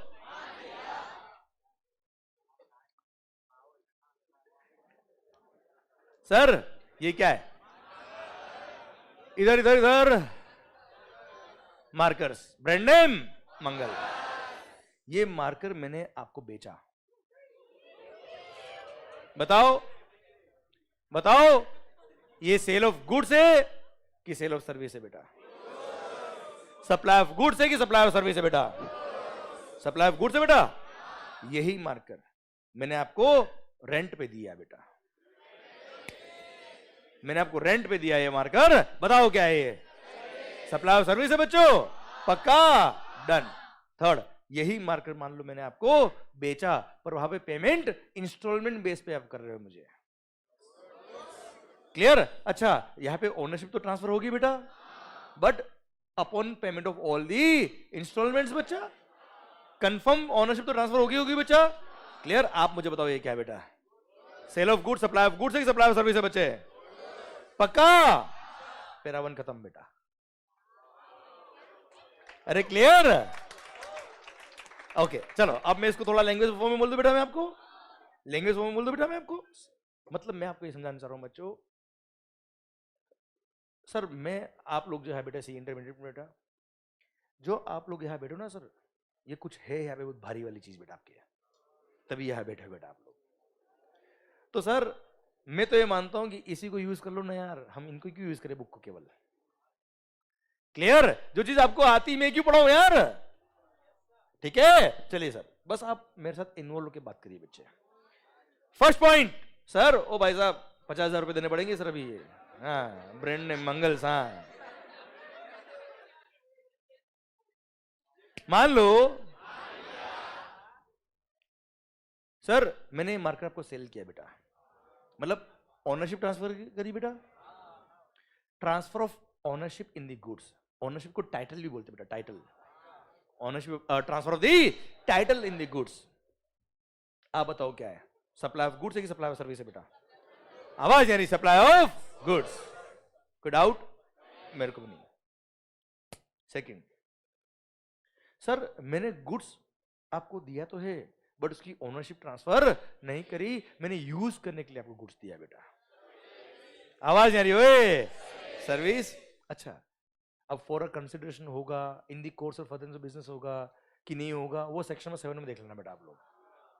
हम तो सप्लाई है तभी बात कर रहे हैं, मैं तो बस ये समझाना है अभी शेड्यूल नंबर 2 में कि ये सप्लाई ऑफ गुड्स है कि सप्लाई ऑफ सर्विस। सप्लाई है कि नहीं मेरे को अभी नहीं आता बेटा, हाँ है ना भाई? सप्लाई आ गया तभी जाके बने में आया मैं बेटा, ठीक है? चलिए बहुत अच्छा बेटा। सरकार कोई गुड्स जिसका मैंने राइट टू यूज ट्रांसफर किया, राइट इन यूज ट्रांसफर किया, undivided shares in the goods transfer किए without transfer of title in the goods बेटा, गुड्स का ओनरशिप ट्रांसफर नहीं किया, यूज करने के लिए दिया बेटा, ऑपरेटिंग लीज पे दिया, फाइनेंस लीज पे दिया sir, without the transfer of title in the goods, मैंने कोई गुड्स यूज करने के लिए आपको दिया बेटा, बताओ क्या है बेटा? आवाज नहीं आ रही है? Supply of service. कोई डाउट इसमें बेटा? क्लियर? अब लीगल लैंग्वेज में बोलते हैं क्या सर? Transfer of undivided shares in the goods, transfer of right to use goods, transfer of right in use the goods, हाँ ना भाई? क्लियर? ये without transfer of title in goods बेटा, without transfer of title in goods is supply of service. Third, मैंने कोई goods आपको cell किया है, ट्रांसफर ऑफ गुड्स वेयर, ध्यान सुना, लैंग्वेज ध्यान सुना, वेयर ओनरशिप शैल ट्रांसफर। मैं क्वेश्चन पूछने वाला हूं मुझसे बेटा, पहले 2 मिनट मैं आपसे क्वेश्चन पूछने वाला हूं, अच्छे अच्छे लोग आउट होते बेटा इसमें, पर मेरी गारंटी है आपका आंसर सही आएगा बेटा।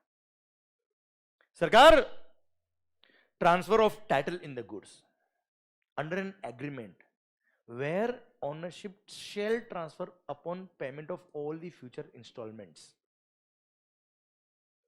सारे इंस्टॉलमेंट पे कर दोगे फिर ओनरशिप ट्रांसफर होगी, और वो गुड्स मैंने आपको दिया अभी ईएमआई बेस पे बेटा, इंस्टॉलमेंट बेस पे आपको मैंने बेचा है, हायर परचेज बेस पे मैंने आपको बेचा है बच्चा, हाँ है ना? बताओ क्या है ये? सर क्या है? सर्विसेज है क्या?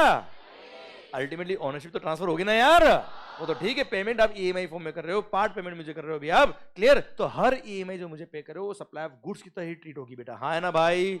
और गुड्स के प्रोविजन अप्लाई होंगे हर ईएमआई पे, क्योंकि ownership shall transfer upon payment of all the future instalment बेटा, हाँ है ना भाई?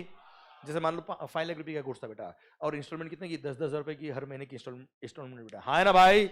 अरे क्लियर? बोलो मुझसे, क्लियर? यस या नो? तो ऐसे केस में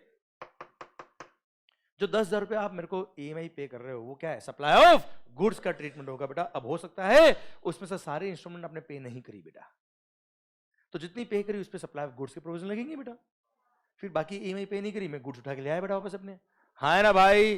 क्लियर? उससे कोई फर्क नहीं पड़ रहा है, जो हर ईएमआई अपने पे करी वो क्या है? सप्लाई ऑफ गुड्स, क्योंकि यहाँ प्रॉमिस था, यहाँ प्रॉमिस था। अच्छा, हो सकता है आपको समझ में आ गया हो बेटा, फिर भी मैं बकवास नहीं कराऊंगा, कोई बात होगी बेटा इसलिए बोल रहा बेटा, ठीक है? हो सकता है अगला क्वेश्चन आ रहा है बेटा आपके लिए, इन लाइन को सुनने का आपको बेटा। सर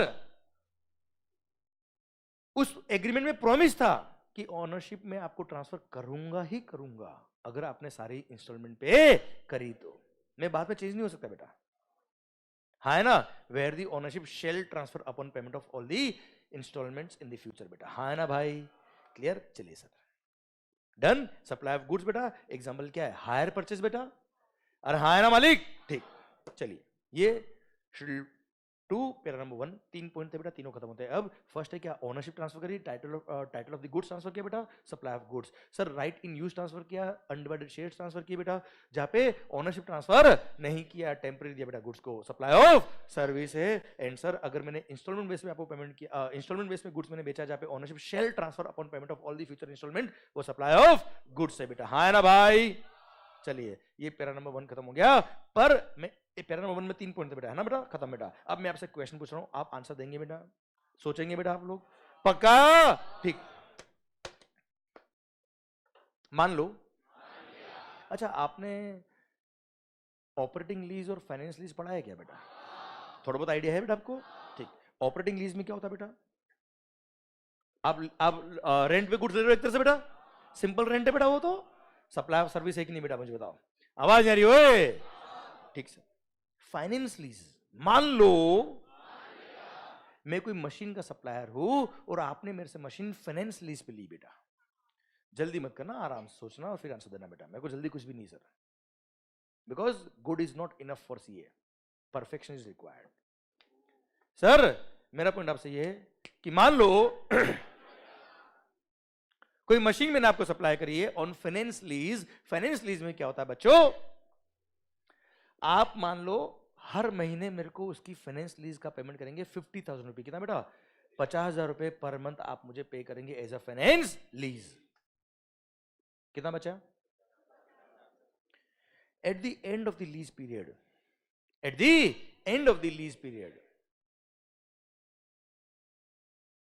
आपको एक ऑप्शन दिया गया है कि आप चाहे तो इस गुड्स की ओनरशिप ले सकते हो on payment of certain amount बेटा। हाँ ना भाई, ऐसे होता है ना फाइनेंस लीज में बेटा, ऑपरेटिंग लीज में ऐसा ऑप्शन नहीं होता है, फाइनेंस लीज में ऐसा ऑप्शन होता है। अब मान लो हर महीने की ईएमआई थी कितनी बेटा, मतलब ईएमआई सॉरी फाइनेंस लीज का अमाउंट था कितना बेटा? 50,000 रुपए बेटा। एंड 5 साल का लीज पीरियड था बेटा, और 5 साल के बाद आपके पास ऑप्शन है कि आप चाहे तो 2 लाख रुपए पे करके उसका ओनरशिप ले सकते हो बेटा। हाँ है ना? पे रुपीज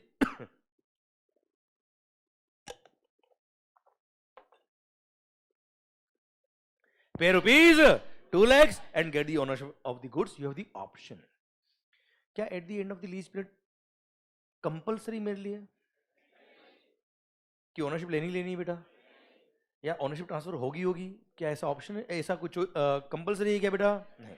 चलिए अब क्वेश्चन 1 मेरा आपके लिए बेटा, मान लो आपने वो मशीन लीज पे ली बेटा, बताइए ये सप्लाई ऑफ गुड्स है कि सप्लाई ऑफ सर्विस है? हर महीने जो 50,000 रुपए आप पे कर रहे हो मेरे को, एवरी मंथ 50,000 जो आप मुझे पे कर रहे हो, सप्लाई ऑफ गुड्स है कि सप्लाई ऑफ सर्विस है बेटा? सप्लाई ऑफ सर्विस, पक्का 100%, एब्सोल्युटली करेक्ट। क्यों? क्योंकि अभी नहीं पता कि गुड्स का ओनरशिप ट्रांसफर होगा कि नहीं होगा। पर यही अगर हायर परचेज होता तो वहां पे ownership shall transfer upon payment of all the future instalments. हाँ है ना भाई? हाँ, यहाँ पे फाइनेंस लीज में हर महीने जो 50,000 पे कर रहे हो सप्लाई ऑफ सर्विस है, but at the end of the lease period अगर आपने ओनरशिप लेने का ऑप्शन लिया और 2 लाख रुपए दिए तो 2 लाख का ट्रांजैक्शन, वो 2 लाख का ट्रांजैक्शन क्या होता? सप्लाई ऑफ गुड्स होता है। क्यों? क्योंकि वहां ओनरशिप ट्रांसफर हो रही है उस 2 लाख की वजह से, पर 50,000 की वजह से ओनरशिप ट्रांसफर नहीं हो रही थी। पर यही अगर हायर परचेज होता तो हर महीने की ईएमआई 50,000 होती, तो हर महीने जो आप पे करो वो ओनरशिप के लिए पे कर रहे हो बेटा। हाँ है ना भाई? भारत माता की जय। आई होप समझ में आई बात बेटा आपको। अरे यस या नो? सर ये देखिए शेल का इंपोर्टेंस समझ में आया बेटा आपको? ये मैंने बोल्ड मार्क किया बेटा, क्लियर? सर एक बात देख लीजिए सर, एक minute sir, transfer of title in goods, example sale of goods, supply of goods, transfer of right in goods, undivided shares in goods without transfer of title in goods, example renting of the machinery is a supply of service. पढ़ना C point, transfer of title in the goods under an agreement which stipulates that property in goods, property मतलब ownership in the goods बेटा, property in goods मतलब ownership in the goods, शैल पास। मैं नहीं लिखा है, एक minute बच्चों, आप चीजों को वर्ड को समझिए बेटा। यहां अगर मैं लिखा होता ओनरशिप में ट्रांसफर तो वो फाइनेंस लीज में आया था बच्चा। हाँ है ना बच्चा? Clear? Ownership shall transfer at a future date upon payment of full consideration is agreed, example hire purchase is a supply of goods. बात समझ में आ रही कि नहीं आ रही बच्चा? आवाज नहीं आ रही? वे पक्का मालिक? 100% ठीक सर। ये था क्या? Para number 1। आया मजा बेटा? टफ टफ है। देखो बच्चों, यहां ये टॉपिक पढ़ाने से पहले ही आंसर मुझे आपने दिए बेटा, मैंने आपको पढ़ाया नहीं है, मैंने आपको डायरेक्शन दी केवल। समझ रहे हो मेरी बात बेटा? Clear? I am the coach. Sir goal तो आपको ही मारने पड़ेंगे बेटा।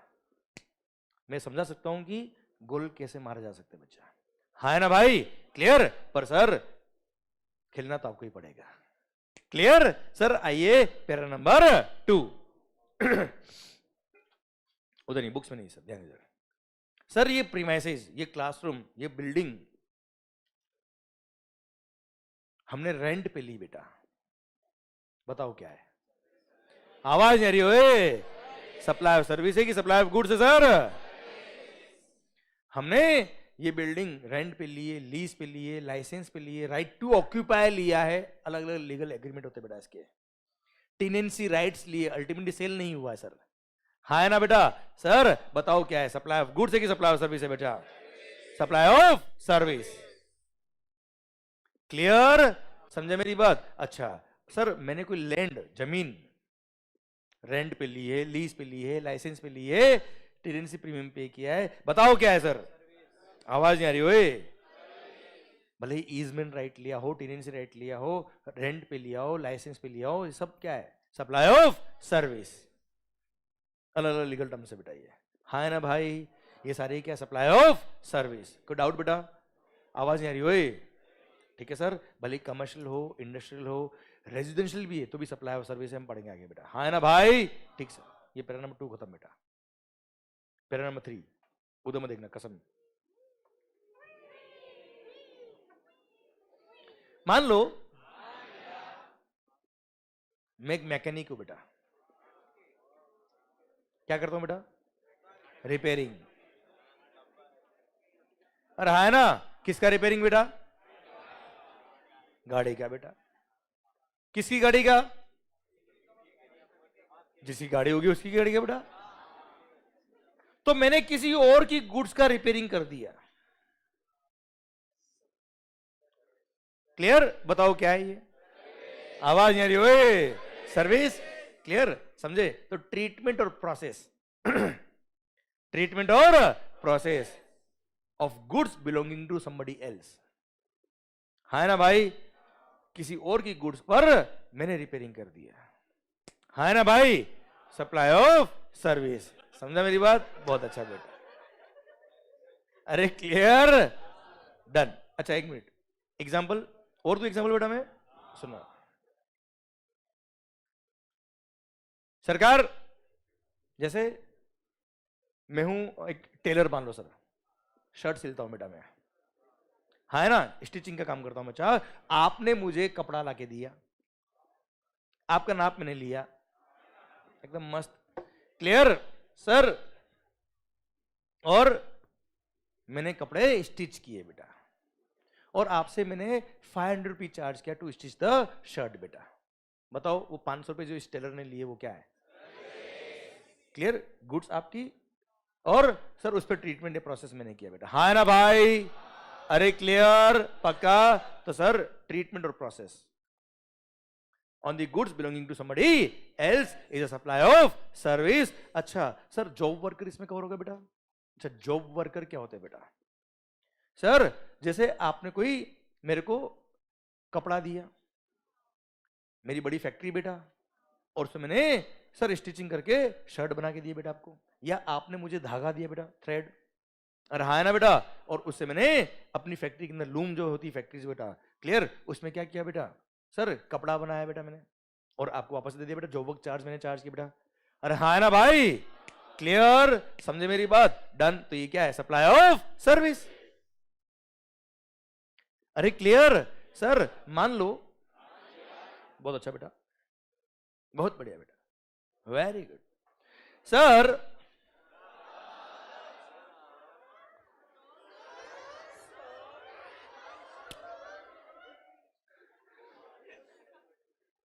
आज जितनी भी बड़ी बड़ी ब्रांड आप देखते हो बेटा, लेवाइस हो गया, मुफ्ती हो गया, मंगल सर है यार,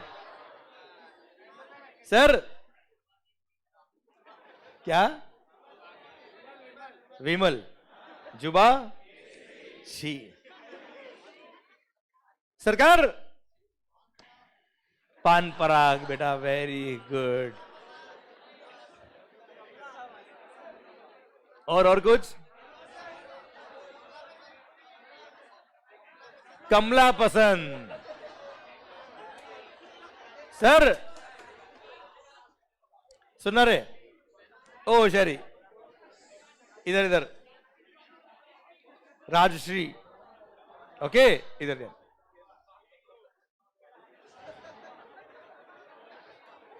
अब सर जीन्स आपने कई बार देखा होगा सर, जितने भी ये लेवाइस हो गया, मुफ्ती हो गया, सर जितनी भी बड़ी बड़ी कपड़ों की ब्रांड आप देखते हो, इनकी फैक्ट्रीज खुद की नहीं है सर।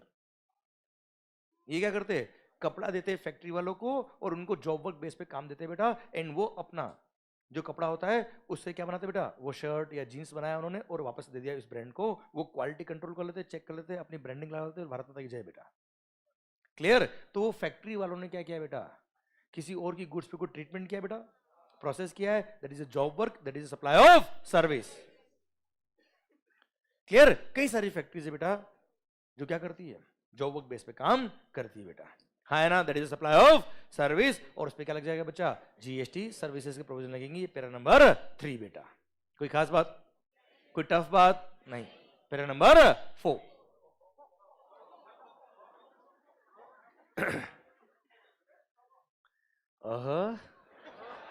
बहुत मजा आ रहा है बेटा, रात की उतरी नहीं दिखती अभी तक बेटा। सर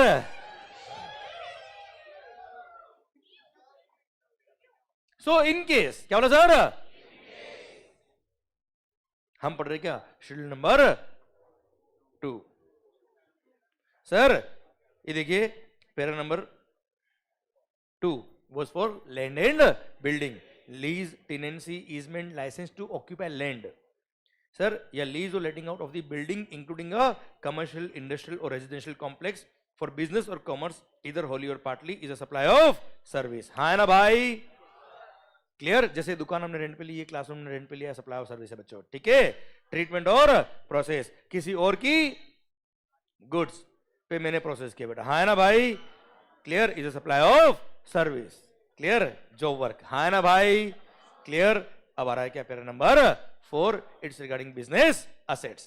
ओके ओके, यही से पढ़ाऊंगा या मैं बताऊंगा आपको पहले बेटा, पक्का? गुड। मान लो, अच्छा ए भाई, सप्लाई है कि नहीं है ये मुझे अभी नहीं आता है, सप्लाई होगा तो ही हम यहां पहुंचे हैं बेटा, वो पड़ाव पार करके यहां पहुंचे बेटा। क्लियर? तो मुझे बताओ, परमानेंट ट्रांसफर और disposal of the assets of the business on the direction of the person who is carrying on the business बेटा। मैंने कोई बिजनेस के एसेट्स आपको परमानेंटली ट्रांसफर कर दिए, बताओ क्या है, सप्लाई ऑफ गुड्स है कि सप्लाई ऑफ सर्विस है भाई? आवाज नहीं आ रही, सप्लाई ऑफ गुड्स है कि सर्विस है सर? पक्का? डन, खत्म। अच्छा सप्लाई है कि नहीं है वो देख लेना सेक्शन नंबर 7 सबसेक्शन 1 में, फॉर अ कंसिडरेशन है, विदाउट कंसिडरेशन है, क्या है क्या नहीं, वी डोंट केयर। ओके बच्चे, यहां तक क्लियर? ठीक सर। सर परमानेंट ट्रांसफर और disposal of the asset of the business on the direction of the person who is carrying on the business is a supply of goods, भले वो for a consideration है, without consideration है नहीं है, ये मेरे को कंसर्न नहीं है। हाँ अगर परमानेंट ट्रांसफर किया तो सप्लाई ऑफ गुड्स कहलाएगा बेटा। पर यही बिजनेस का सेट, यही बिजनेस का सेट मैंने आपको परमानेंट ट्रांसफर नहीं किया, टेम्पररी ट्रांसफर किया, या इसको कुछ दिन यूज करने के लिए दिया बेटा। आवाज नहीं आ रही ओए? 4 रुपीज 1 लाख बेटा, हाँ है ना? बताओ क्या है, बताओ क्या है सर? आवाज नहीं आ रही ओए? Sir supply of service, yes से नो? क्लियर? परमानेंट ट्रांसफर किया तो क्या बेटा, वो सप्लाई ऑफ गुड्स। कुछ समझ में आ रहा है कि जा रहा है बेटा? अच्छा कोई खास बात, ऐसी कोई टफ बात है कि जिसको बोलते लैंग्वेज सुनना बेटा। टेम्पररी ट्रांसफर और permitting the use of the assets of the business for any purpose other than for the purpose of business बेटा।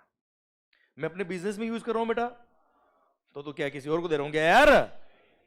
सर अगर किसी और पर्सन को इन बिजनेस के गुड्स को यूज करने के लिए दे रहा हूं टेम्पररी बेटा, अरे हाँ है ना भाई, क्लियर? वो क्या होगा बेटा? सप्लाई ऑफ सर्विस होगा। क्लियर? भले उसके पर्सनल यूज में काम आ रहा है, प्राइवेट यूज में काम आ रहा है, या सर किसी और बिजनेस में काम आ रहा है, मतलब अपने बिजनेस के अलावा किसी और को दे रहे हैं आपने, तो टेम्पररी ट्रांसफर किया तो वो सप्लाई ऑफ सर्विस कहलाएगा। बात खत्म बेटा। यस या नो? क्लियर? डन। एग्जांपल दो बेटा मैं आपको। मान लो सर क्या हुआ, विजय सर की, विजू भैया बेटा, विजय सर की शादी हो रही है बेटा, मान लो।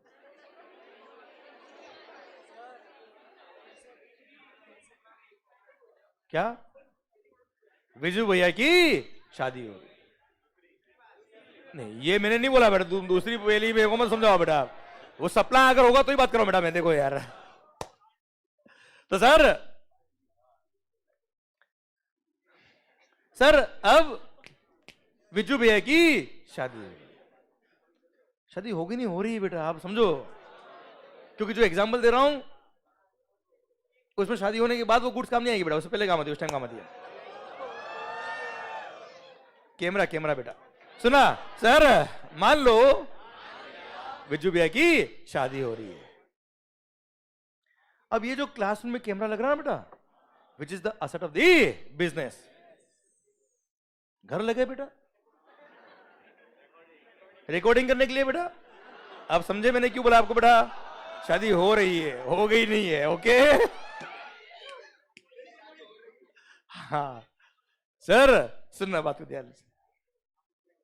सर विजू भैया इधर इधर, विजू भैया की शादी हो रही है। अब उन्होंने क्या किया बेटा, ये कैमरा जो हमारे बिजनेस का एसेट है बेटा, ये घर लगे बेटा।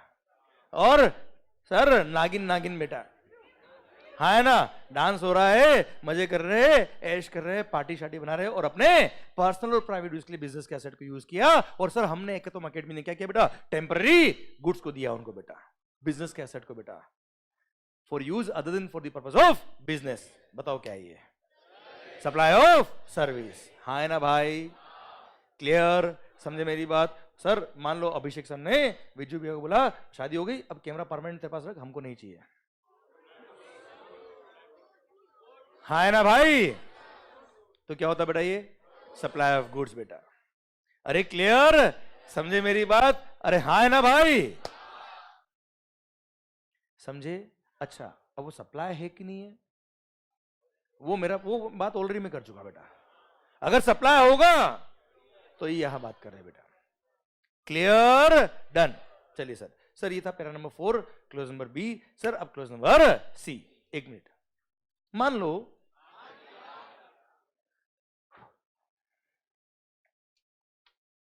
when a taxable person, या फिर ऐसे बोल देता हूं मैं, when a person ceases to be a taxable person, मतलब अगर कोई पर्सन जीएसटी में रजिस्टर्ड है, अगर कोई पर्सन जीएसटी में रजिस्टर्ड है और उसने अपना रजिस्ट्रेशन क्या करा दिया, कैंसिल करा दिया, या डिपार्टमेंट ने कैंसिल कर दिया भाई, लात दे के बाहर निकाल दिया बेटा। क्लियर? तो sir para number 4 clause number C बोलता है कि अगर कोई पर्सन ने, when a person ceases to be a taxable person, मतलब अपना रजिस्ट्रेशन क्या कर दिया, कैंसिल कर दिया, तो जितने भी गुड्स उसके बिजनेस के आपको दिख रहे हैं, जिनके परचेज पे उसने आईटीसी लिया था, वो सब ये मान लेंगे उसने खुद ने ही खुद को सप्लाई कर दिया, और उन सब पे क्या लग जाएगा, जीएसटी। क्यों? क्योंकि जब परचेज किया होगा तब वो जीएसटी में रजिस्टर्ड था बेटा, जीएसटी में रजिस्टर्ड था, उसने क्रेडिट ले ली बेटा। क्रेडिट क्यों दी बेटा? क्योंकि वो जीएसटी में रजिस्टर्ड था, बिजनेस के लिए काम लेगा और आउटपुट सप्लाई पे जीएसटी पे करेगा। अब अगर उसका रजिस्ट्रेशन क्या हो गया है, कैंसिल, तो अब तो उसके आउटपुट सप्लाई पे जीएसटी लगेगा नहीं बेटा, और क्रेडिट वो ऑलरेडी ले चुका, जबकि बिजनेस अभी भी काम आ रहा है बेटा। हाँ है ना भाई? इसलिए उन सारे एसेट को क्या मान लेंगे, उसने खुद ने ही खुद को सप्लाई कर दिए। बताओ, supply of goods, when a person ceases to be a taxable person, तो सारे गुड्स क्या मान लेंगे, सप्लाई ऑफ गुड्स कहलाएंगे। पर इसके 2 एक्सेप्शन है बेटा। कितने एक्सेप्शन बेटा? 2। अगर उसका बिजनेस कंटिन्यू हो रहा है as a going concern by his legal heirs, मतलब हो सकता है ना बेटा, हाँ है ना, हरिओम बेटा। अरे क्लियर।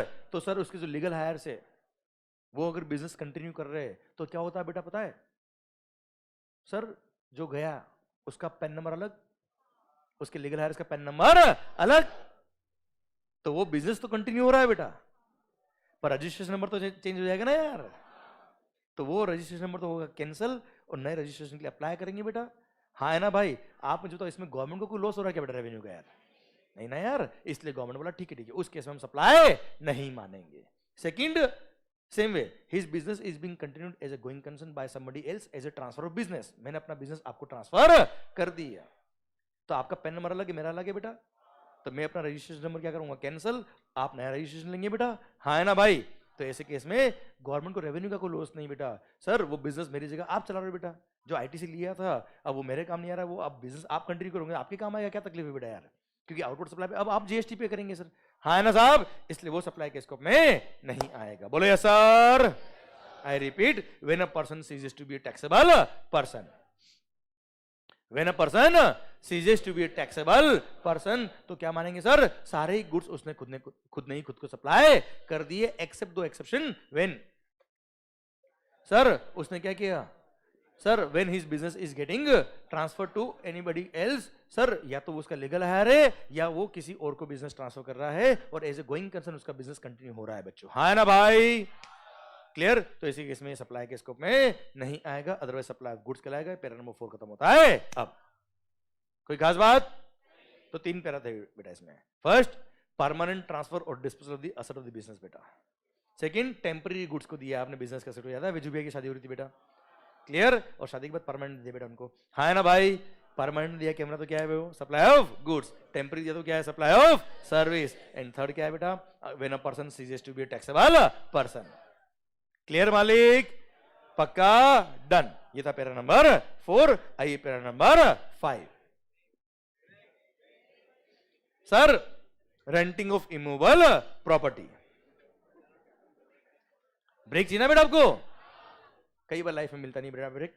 सर मान लो रेंटिंग ऑफ इमूवेबल प्रॉपर्टी, दे रहा हूं ब्रेक, दे रहा हूं, 5 मिनट लगेंगे मेरे को बेटा, क्लियर? उसके बाद बात करेंगे बेटा। पॉइंट मेरा आपसे ये, रेंटिंग ऑफ इमूवेबल प्रॉपर्टी। इधर इधर, रेंटिंग ऑफ व्हाट? अरे रेंटिंग ऑफ व्हाट? आप मुझे बताओ क्या है? सप्लाई ऑफ गुड्स है कि सप्लाई ऑफ सर्विस है भाई? Supply of service. कोई डाउट? मेरे को भी नहीं बेटा। अच्छा, रेंटिंग में बेटा सर जैसे क्लासरूम हमने रेंट पे लिया, कोई ऑफिस हमने रेंट पे लिया, कोई घर हमने रेंट पे लिया, सर भले ही वहां पर इफेक्टिव पोजीशन और कंट्रोल ट्रांसफर हो या ना हो उससे कोई फर्क नहीं पड़ता, वो रेंटिंग के स्कोप में आता है। वापस सुनना, वो प्रीमाइसेस का इफेक्टिव कंट्रोल और पोजीशन ट्रांसफर हुआ या नहीं हुआ उसे कंसर्न नहीं है। अगर रेंट पे प्रॉपर्टी दी है यूज करने के लिए तो सप्लाई ऑफ सर्विस कहलाएगी, रेंटिंग कहलाएगी बेटा। एग्जांपल देता हूं तो समझ में आएगा मैंने क्या बोला बेटा। जैसे आप किसी कभी शॉपिंग मॉल गए बेटा? आप नहीं गए बेटा? जीवन में कुछ ऐसा करो जो आपको कोई ले जाए बेटा। सर हम लेके जाए बेटा। सर एज द केस में बेटा, क्लियर? या तो आप डिपेंडेंट या वो डिपेंडेंट बेटा, और ना तो सर दोनों मोहब्बत में है बेटा, दोनों एक दूसरे पे डिपेंडेंट बेटा। खत्म बात बेटा, क्लियर? फिर मॉल जाने की जरूरत है ही नहीं बेटा। वेरी गुड बेटा। सर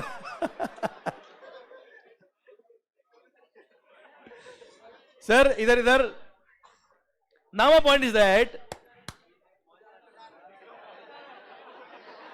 हाँ हाँ मैं समझ रहा हूं तेरी बात बेटा, भावनाएं समझता हूं मैं बेटा, क्लियर? सुनना भाई, भाई इधर मान लो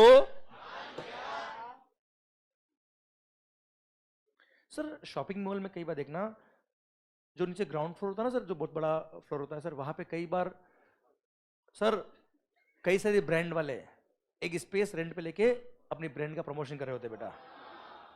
होता है ना?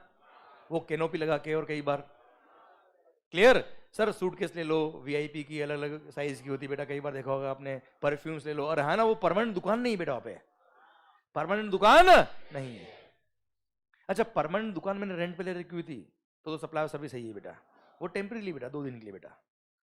क्लियर? अच्छा, उस एरिया का इफेक्टिव कंट्रोल और पोजीशन ट्रांसफर नहीं किया, कोई भी वहां पे आ सकता है, कोई भी जा सकता है बच्चा, हाँ है ना? बाकी दुकान रेंट पे ली तो, जैसे ये क्लासरूम ने रेंट पे ली तो ऐसा नहीं कोई भी आया कोई भी जाए बेटा, क्लियर? यहाँ इफेक्टिव कंट्रोल और पोजीशन हमारे पास है तो भी रेंटिंग है बेटा ये। वो शॉपिंग मॉल में जो वो ओपन एरिया था वहां पे कैनोपी लगा के बेटा, हाँ है ना भाई?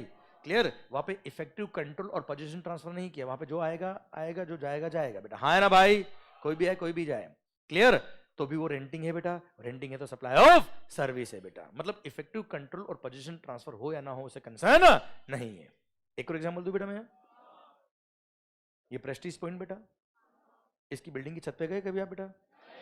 नहीं गए बेटा? सर हम जाते हैं कभी कभी बेटा, किसके साथ जाते हैं बेटा?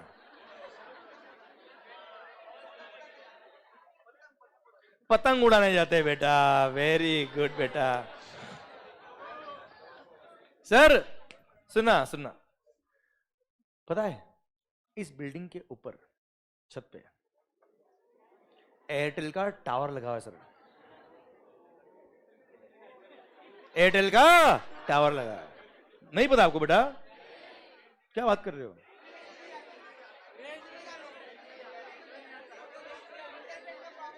रेंज नहीं आती है आपको? वो तो इसलिए क्योंकि सर इतना बड़ा क्राउड होता है ना सर, इसलिए वो कंजेशन होता है नेटवर्क का बेटा, इसलिए। ओ ओके। अरे भाई उसका कारण क्या है? कभी आपने दिया देखा? दिया दीपक सर, दीपक जब जलता है ना बेटा वो दुनिया को उजाला देता है पर खुद अंधेरे में रहता है बेटा। हमें पढ़ाऊं बेटा या पकाऊं बेटा? ऐसे ही सुना। तो सर वो जो छत के ऊपर टावर लगा रखा है, सुनना, एयरटेल से एग्रीमेंट हुआ है यहाँ प्रेस्टीज पॉइंट बिल्डिंग का, एक सोसाइटी का, कि आप टावर तो लगा रहे हो, रेंट देना पड़ेगा। ऐसा तो नहीं है ना बेटा जो आए टावर लगा के चला जाए बेटा?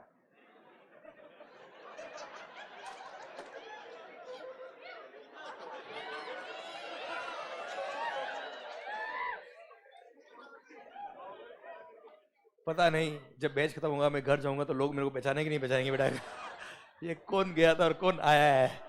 सर अब सर आप मुझे बताओ, वहां पे एयरटेल से एग्रीमेंट किया इस बिल्डिंग ने कि यस आप टावर लगा सकते हो, रेंट देना पड़ेगा, पर सर वहां पे एयरटेल को हमने उस बिल्डिंग की छत का कोई इफेक्टिव कंट्रोल और पोजीशन ट्रांसफर नहीं किया है। ऐसा एयरटेल ने कोई कंडीशन नहीं लगाई कि उस छत पे कोई जा नहीं सकता बेटा। क्लियर? हमारी मर्जी होगी तो हम छत पे जाएंगे, हमारी मर्जी होगी तो छत पे हम झूलेंगे, हमारी इच्छा होगी तो हम टावर पे चढ़ भी जाएंगे बेटा, है ना भाई? क्लियर? फिर भी रेंट दे रहा है बेटा वो, that is renting of immovable property, and yes supply के स्कोप में आएगा और सप्लाई ऑफ सर्विस है जीएसटी लगेगा, वो भी रेंटिंग होता है बेटा। यस या नो? पक्का? क्या चल रहा है बेटा जीएसटी में? क्या चल रहा है बेटा? सर सरकार ये पैरा नंबर 5 शुरू किया बेटा हमने, clause number A, renting of immovable property. अरे क्लियर? कई बार आपने देखा होगा शॉपिंग मॉल वगैरह में सर वेंडिंग और डिस्पेंसिंग मशीन लगी होती है बेटा, हाँ है ना बेटा? आइसक्रीम की, कोल्ड ड्रिंक वगैरह की बेटा, हाँ है ना भाई? क्लियर? वो भी एरिया रेंट पे दिया बेटा, भले ही इफेक्टिव कंट्रोल पोजीशन ट्रांसफर किया या नहीं किया, that is supply of service. Yes या नो? क्लॉज नंबर बी, मिलते हैं ब्रेक के बाद। Thank you so much sir, I hope समझ में आ रहा है, आई होप मजा आ रहा है बेटा आपको, पक्का? चलिए सरकार मिलते हैं ब्रेक के बाद। जो वीडियो क्लासेस में sir have a break of 10 minutes, पर सर 10 मिनट में शुरू करना है क्योंकि नेक्स्ट पॉइंट जो शुरू हो रहा है वो धमाकेदार है बेटा, माहौल के साथ बेटा। ओके डन सर, चलिए सरकार मिलते हैं ब्रेक के बाद। Thank you, bye bye.